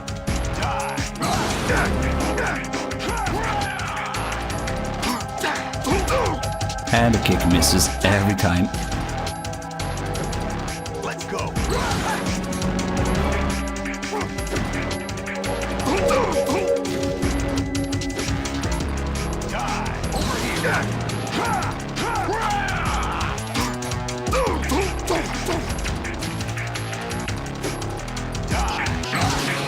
Oh, nice. Yeah, you have to roll into him as he charges towards you. You can interrupt him. Soldiers tumbled from the roof of the Federal Hall. I threw my hand out for him, but caught nothing but air. Soldiers' body fell in silence. I couldn't do anything but watch. The moment his body hit the ground, I was enveloped in a blindingly powerful light. When the light cleared, I found myself in the hideout. Otacon and Olga stood in front of me. Otacon raised his hand. "Hi, welcome back, Snake. Your return could mean that I'll be next to go," said Olga. "We'll miss you." Olga smiled gently. "I'll miss you too, but I have to go. There's somebody I want to You know what this means? This means that Otacon could have fucked Olga too. Well, yeah, they were waiting for Snake to do stuff. That's my headcanon. Which would make sense. That's why she died in our universe. Because Otacon probably fucked alternate universe Olga.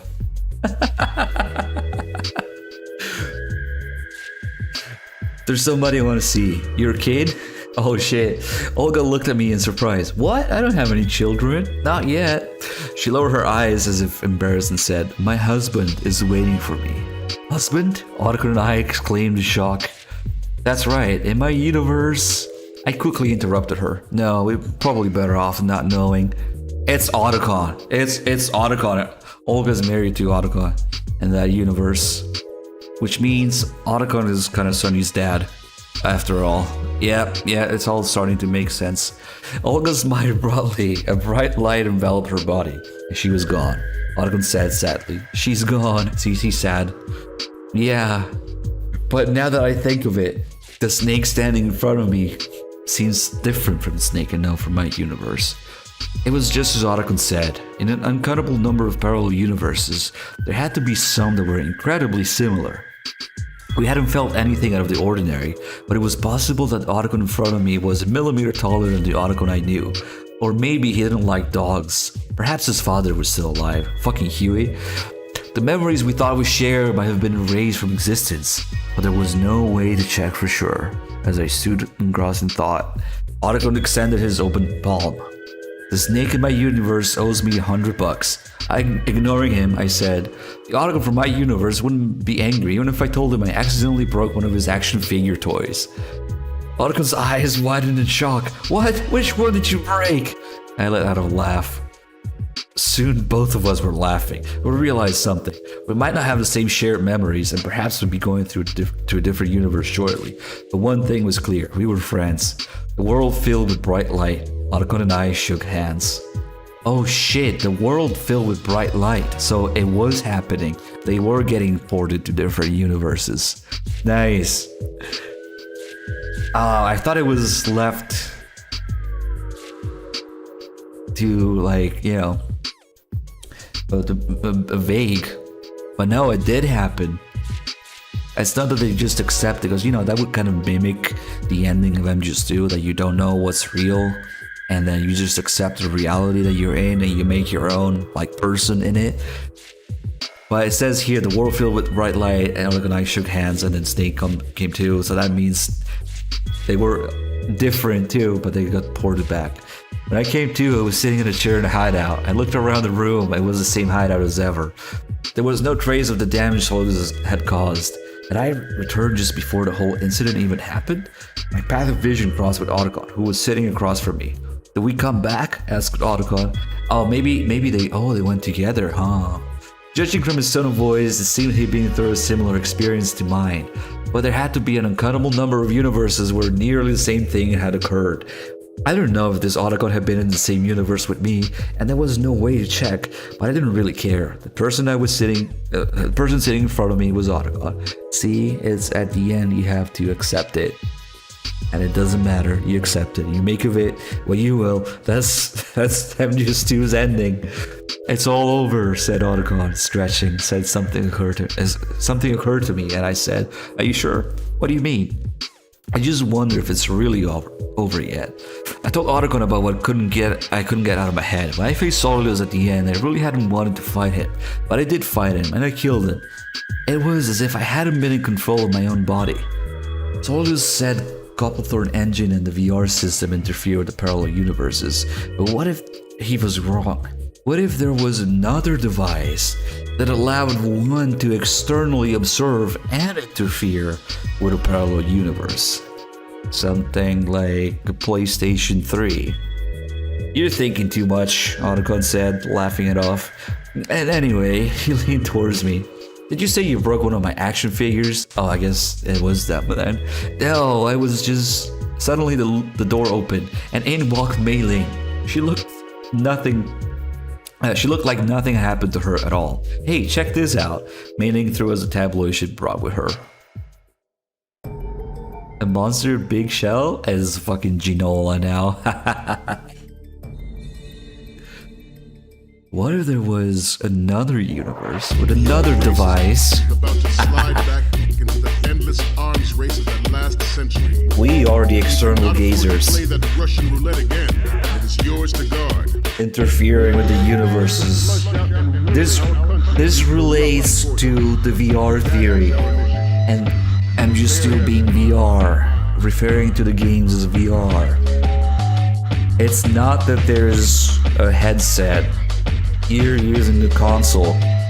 Every game in the series, every game ever is VR, because they're all virtual realities.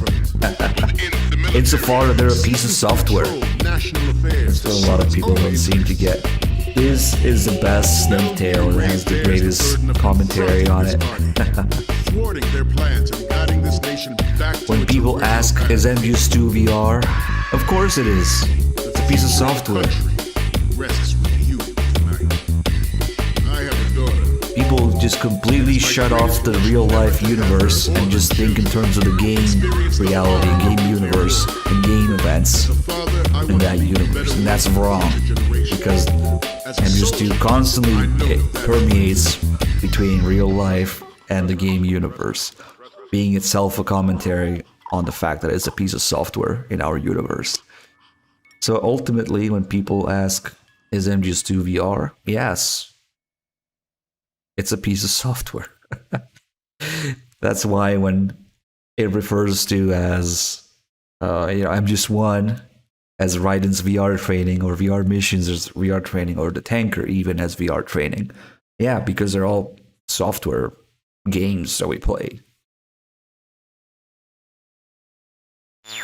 Nice. There's still a couple endings for the others that we could do. But that was all. I really like this because it plays straight into the game's main themes and theories, and references to the main game a lot more than the others, really. And then you get the silly little slice of life between Raiden and Rose with the meme silly music, and then the commentary on VR. And then Snake figuring out that he's a video game character. There's a device that's controlling our actions. Oh yeah, it's definitely my favorite.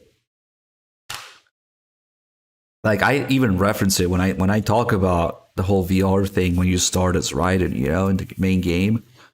Because I utterly, completely refuse the theory that there is an in-game headset that Raiden puts on to experience his own version of Shadow Moses. No, that's taking it too literally, when the game is obviously instead trying to make a reference to real life and real universe where you play the game on a console. That's another one of the reasons I absolutely despise the digital graphic novels where you see just that. You see Raiden sitting down and putting on a VR headset because, of course, the people who made that had no fucking idea what they were trying to reference, but whatever. Or if they did, they retconned the hell out of it for the sake of making a graphic novel. Either way, I refuse to believe that there's a headset. You know, this entire Snake Tale is about that. Every time they put on the headset, they're actually just playing the game. You know, they're in a different universe, and maybe, just maybe, there's another device that can do that. Of course, talking about the fact that the game itself is software. So I refuse to believe that MGS2's universe is completely shut off from our own, and they just have in-game, in-universe headsets for VR. No, right in the kernel, they're obviously talking about the player having played MGS1 and the tanker, if you have, and VR missions. So, and some people can't make that clear-cut distinction. Like, they can't go beyond the game's universe and think, oh, this is permeating into real life, you know? You could almost call it just a simple fourth wall breaking thing, but it's not that simple, because you'd be surprised, like, a lot of people don't even think about it. They just think of the game's universe as the game's universe and that's it. But we see time and again that Metal Gear universe not only permeates but pretends to be the real life universe with historical events, references, and things like that.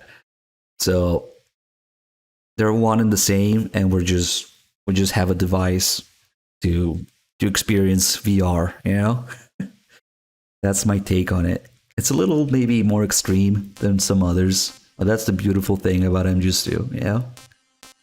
I refuse to believe, even for a second, that was not the intention. That was definitely the intention. Not to keep the world separate, but to reference the real world. So, thinking that it is just an in-game VR headset, in-universe VR headset that has nothing to do, is dumb. It has nothing to do with our universe. And this is exactly what you see at the end of External Gazer. So, definitely my favorite. Whoa. Okay.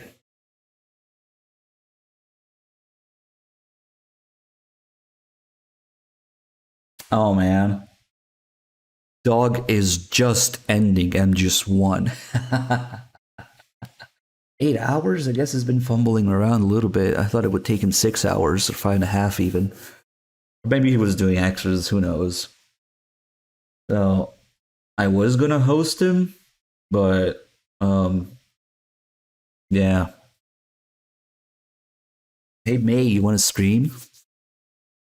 You wanna give these poor people somewhere to watch some more Metal Gear? Kind of looking for somebody to host. I would host 3Dog, but he's literally at the end of MGS1 right now. There's no point. You guys would just be watching the credits. Oh, cool. Okay, May is gonna stream. You get a guaranteed raid. Some people.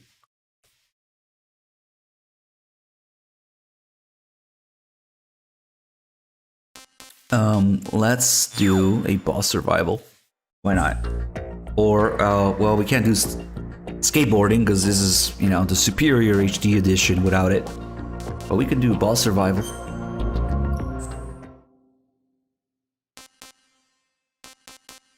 Let's see what I was talking about. I might die to Solidus in this.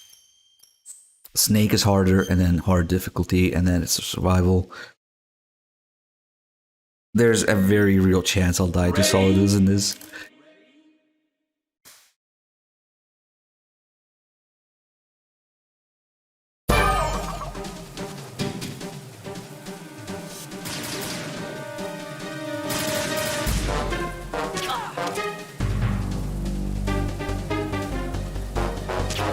Oh fuck. I've been with the good born.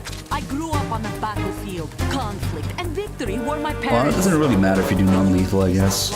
But with Olga, you don't have choice. We've shared everything. All the bad.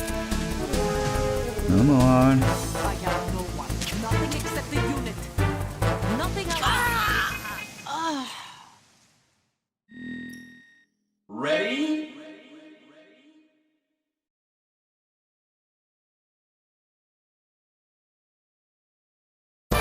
I'll go out of my way to pick up some supplies here, which I normally wouldn't do here. God damn it.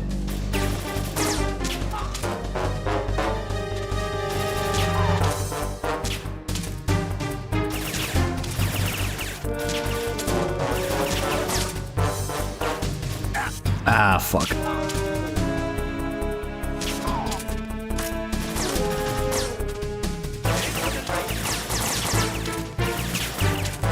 Can't aim for shit.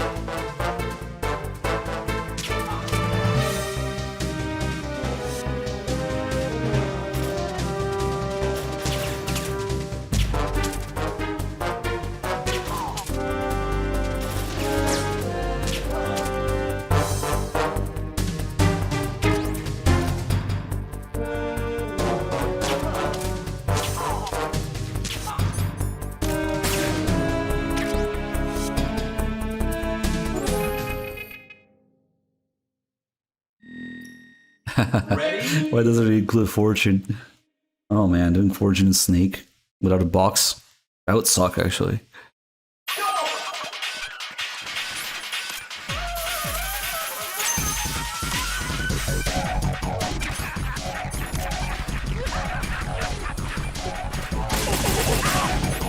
Ah, feels good to finally have the M9 for this.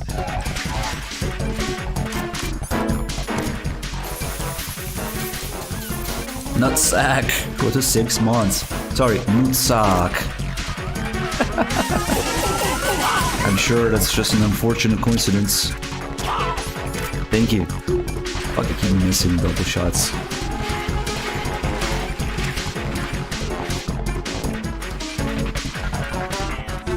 Snake's heels are glitched again, look at that shit. Can you like come here? No? Okay. Oh no.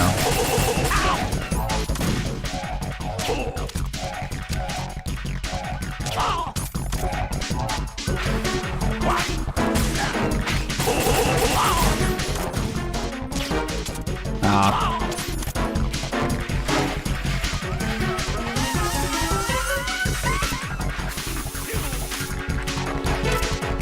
Where the fuck did he put it? Oh.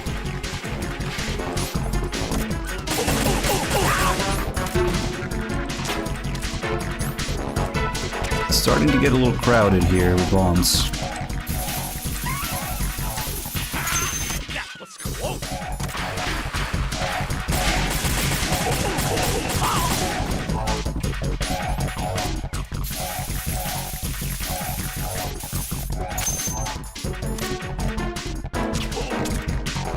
Where the fuck is this one?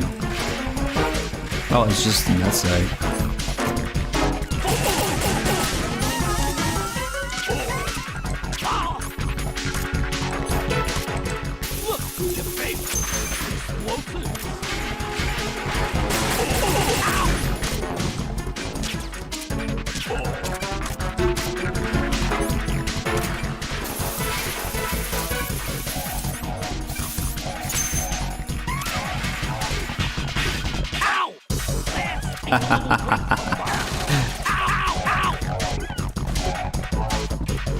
Punching fat man is a bad idea. I want to get the ration here because we're gonna need it for other stuff. Where is it? Out here.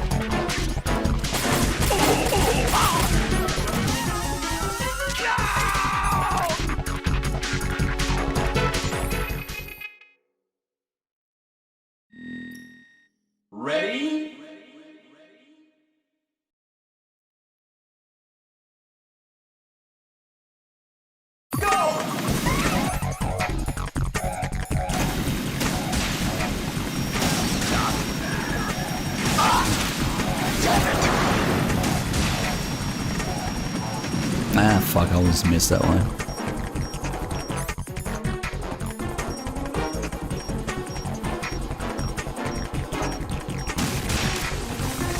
Probably gonna take about 15 minutes for all the bosses.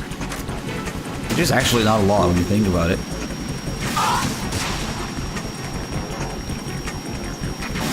Maybe a little less, maybe like 12. I don't know. We'll see. I might die to Solidus though. They put right into the Kasaka. Now there's nobody in there. There's Otacon.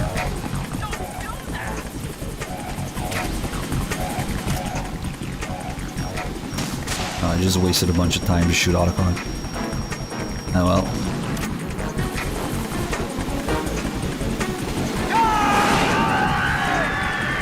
What are the differences between the USB and the SOCOM in real life? Holy shit, man. I could go on for a while. Yeah. I'm a little busy right now. Because that's one of the things I would definitely get distracted talking about. But basically, the Mark 23s are way oversized, overbuilt USB, which in itself is already a way overbuilt gun. And the Mark 23 is only 45, the USB is at 9, 40, 45.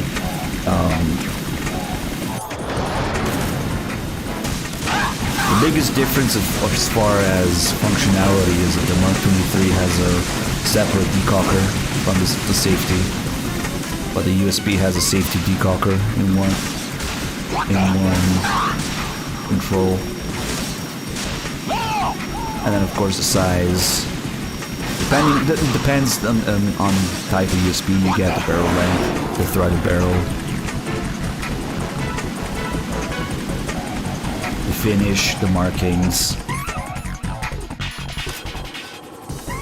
This is boss survival. So like my health, my ammo, my rations, they're all shared as I go through the bosses. So just do one boss after the other.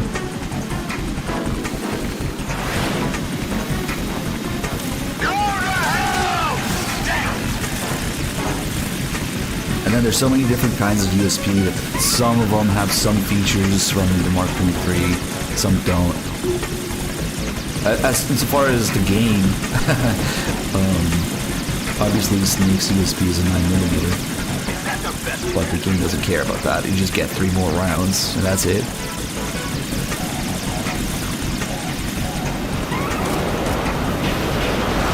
Oh fuck, we're close to finishing. If I didn't try to shoot Otacon, it would have been done already.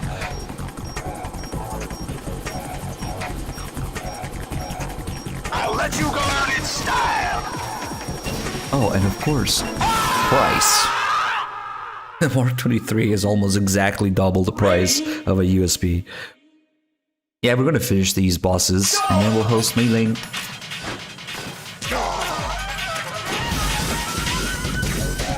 I mean, you can already start your stream so that you can have people, you know.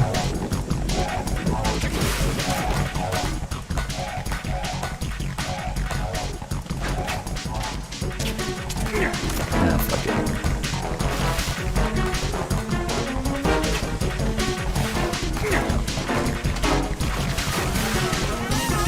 Please. Oh, Snake's ass doesn't shake when you do this compared to Raiden. Unacceptable.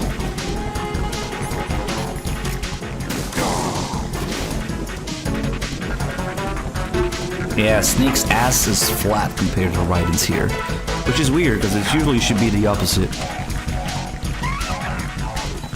Oh fuck, this is gonna be close. Super close.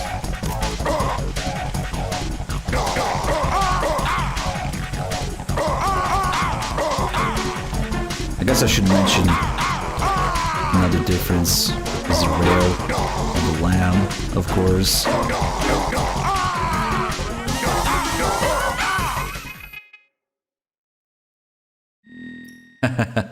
You put in the mag the other way. Oh, the bullets in the mag. Oh yeah, the HK meme. Okay, so Tengus have to be approached completely differently because there's nobody else here. We're alone. And Snake's hitboxes are different. And the Tengus are like all over the place. So, oh, come on. Whoa. Eat shit. You stinger them.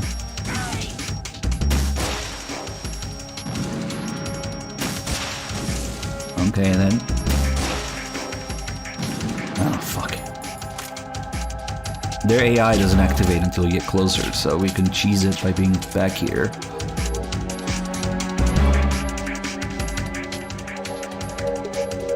Yeah, it's probably gonna take 15-ish minutes.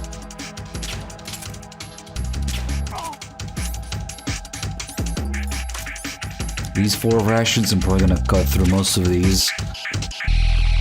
Getting to Solidus, and then Solidus might take another couple.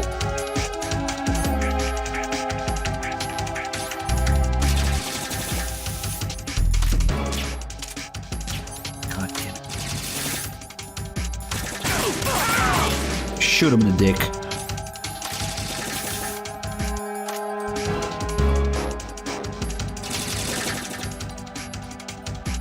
How miserable is this with no kills? It's pretty similar actually. Doesn't really matter. You have enough M9 ammo, there's ammo everywhere here. See, Raiden can tiptoe over this thing, and Snake can't. Even though Snake has a taller hitbox, he's shorter when you tiptoe. So he's like worse in every way.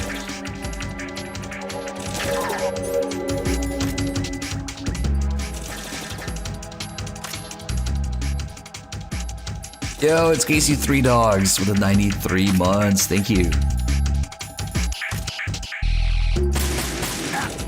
What an asshole.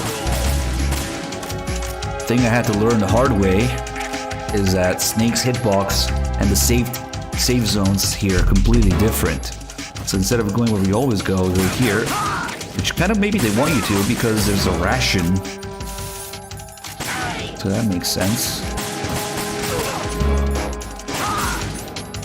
So you don't get a rifle. You gotta get a rifle for this.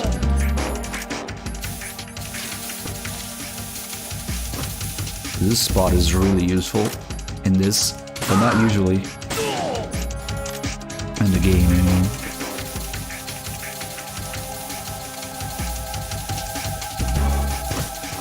Would I like to see a live-action Metal Gear movie? No. It's gonna be cringe as fuck. Name one good video game movie. One. But apparently somewhat happening. And I don't know how many times they're gonna bring it up until they cancel it.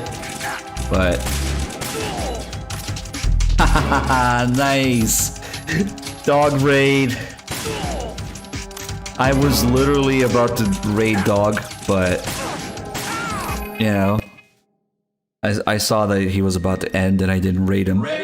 And now Mei Ling is gonna get 3 Dog raiders too. So that's perfect. We just did all the snake tails, guys, and I was just taking a couple of extra minutes to do a boss survival. But we literally just did all the snake tails.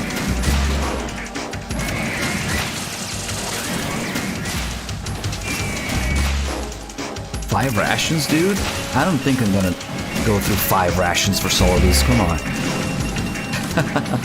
There might even be another one here. Oh, maybe I already picked it up.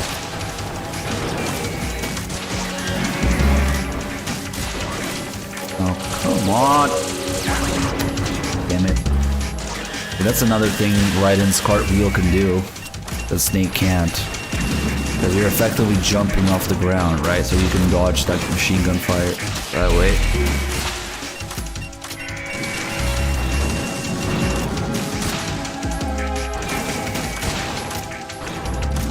What the shit? Of course.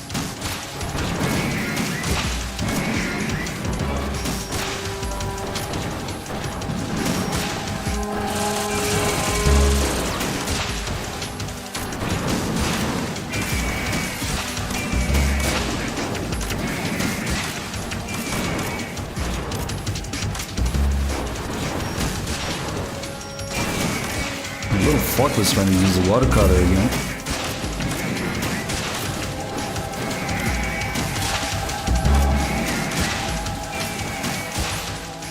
Aim. Aim! You must be Ames! Okay.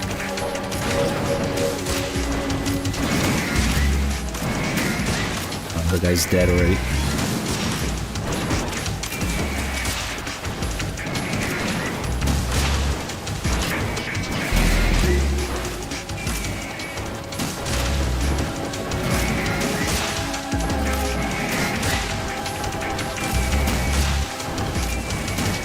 We're a little late. I said it would take 15 minutes.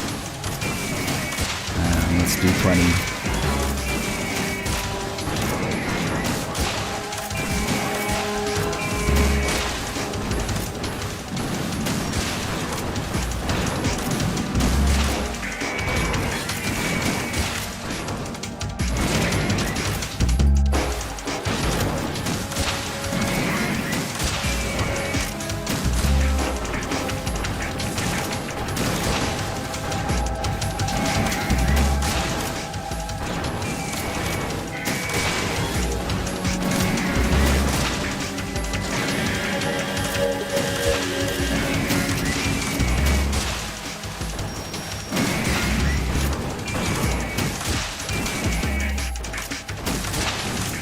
Ah.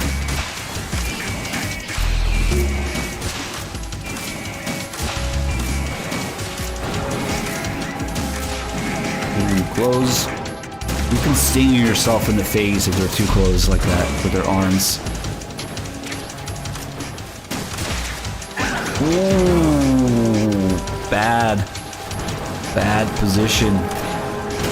That would have been really bad without a ration. Damn. But I kind of asked for it by shooting them in a weird spot that was nearby. And so they jumped nearby.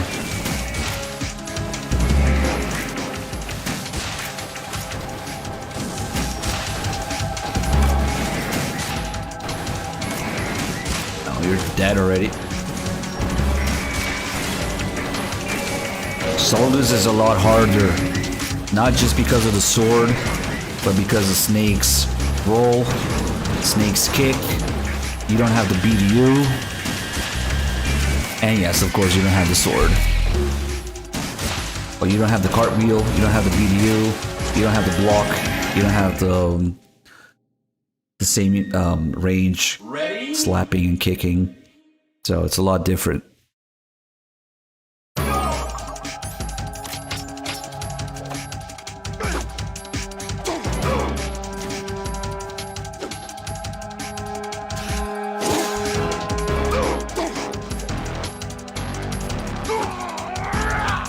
If you catch fire as Snake, you're kind of screwed.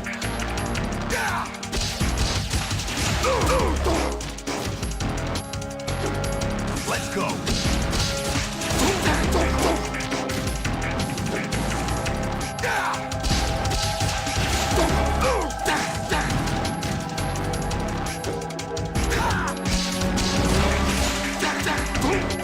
I'm surprised I could do this right now. Because usually I end up rolling in front of him and he attacks me before I can attack him. Ooh, that was close. Almost happened there. Because Snake takes forever to recover from that roll.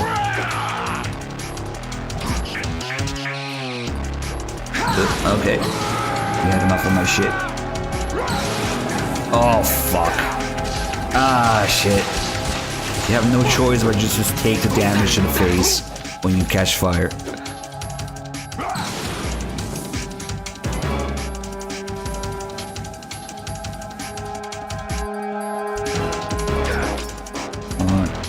Do something. Open with a stick. Come on, do something. Oh, here we go again.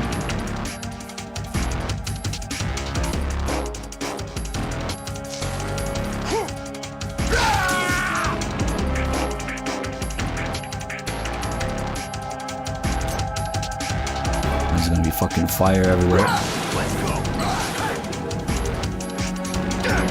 The main problem is when you're trying to dodge, not to end up in the fire when you do that. Especially if we let him sprinkle fire everywhere. Oh fuck, yeah, like that.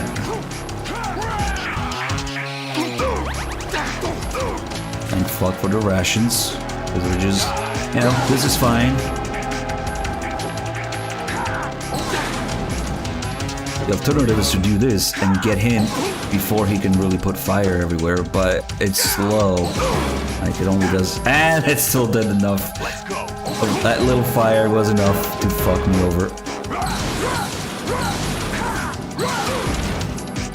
And it just does so little damage. And you gotta wait for him to, like, recover from it every time.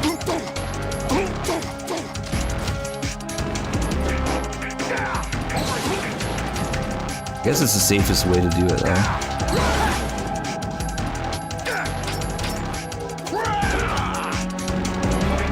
Oh.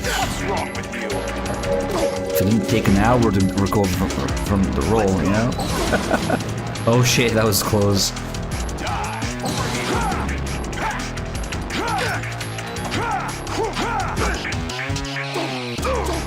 And then kick misses. I hate when this shit happens. It's so frustrating. Okay, well, he did cut through a couple of my rations. Oh, what the fuck am I doing? Ah, damn it. Don't catch fire, please. Oh, finally. Alright. Took 20 minutes instead of 20. I mean 15, but whatever. Alright. Why not? Let's see. Everybody, thanks for watching.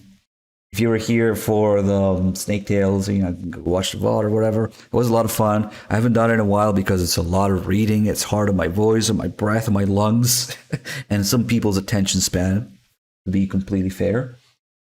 But yeah, we're done today. Hope you guys enjoyed the stream. We'll be back. Do more Metal Gear stuff. I want to do some story runs. I want to do some messing around with maybe the developer save and some challenge stuff soon. And then towards the end of the month, you know, we'll have the big 5-day marathon as well. So thanks for being here, guys. I hope you enjoyed the stream. Black Rose Knight, thank you so much for your Prime sub. Glad you enjoyed the stream. Welcome aboard. Put Rules, thanks for the 63 months. I just noticed. Hope you're still there. Let's go raid Melee now. Why not? He is discovering the many beautiful aspects of the Fox engine. So, see you guys. Thanks for watching.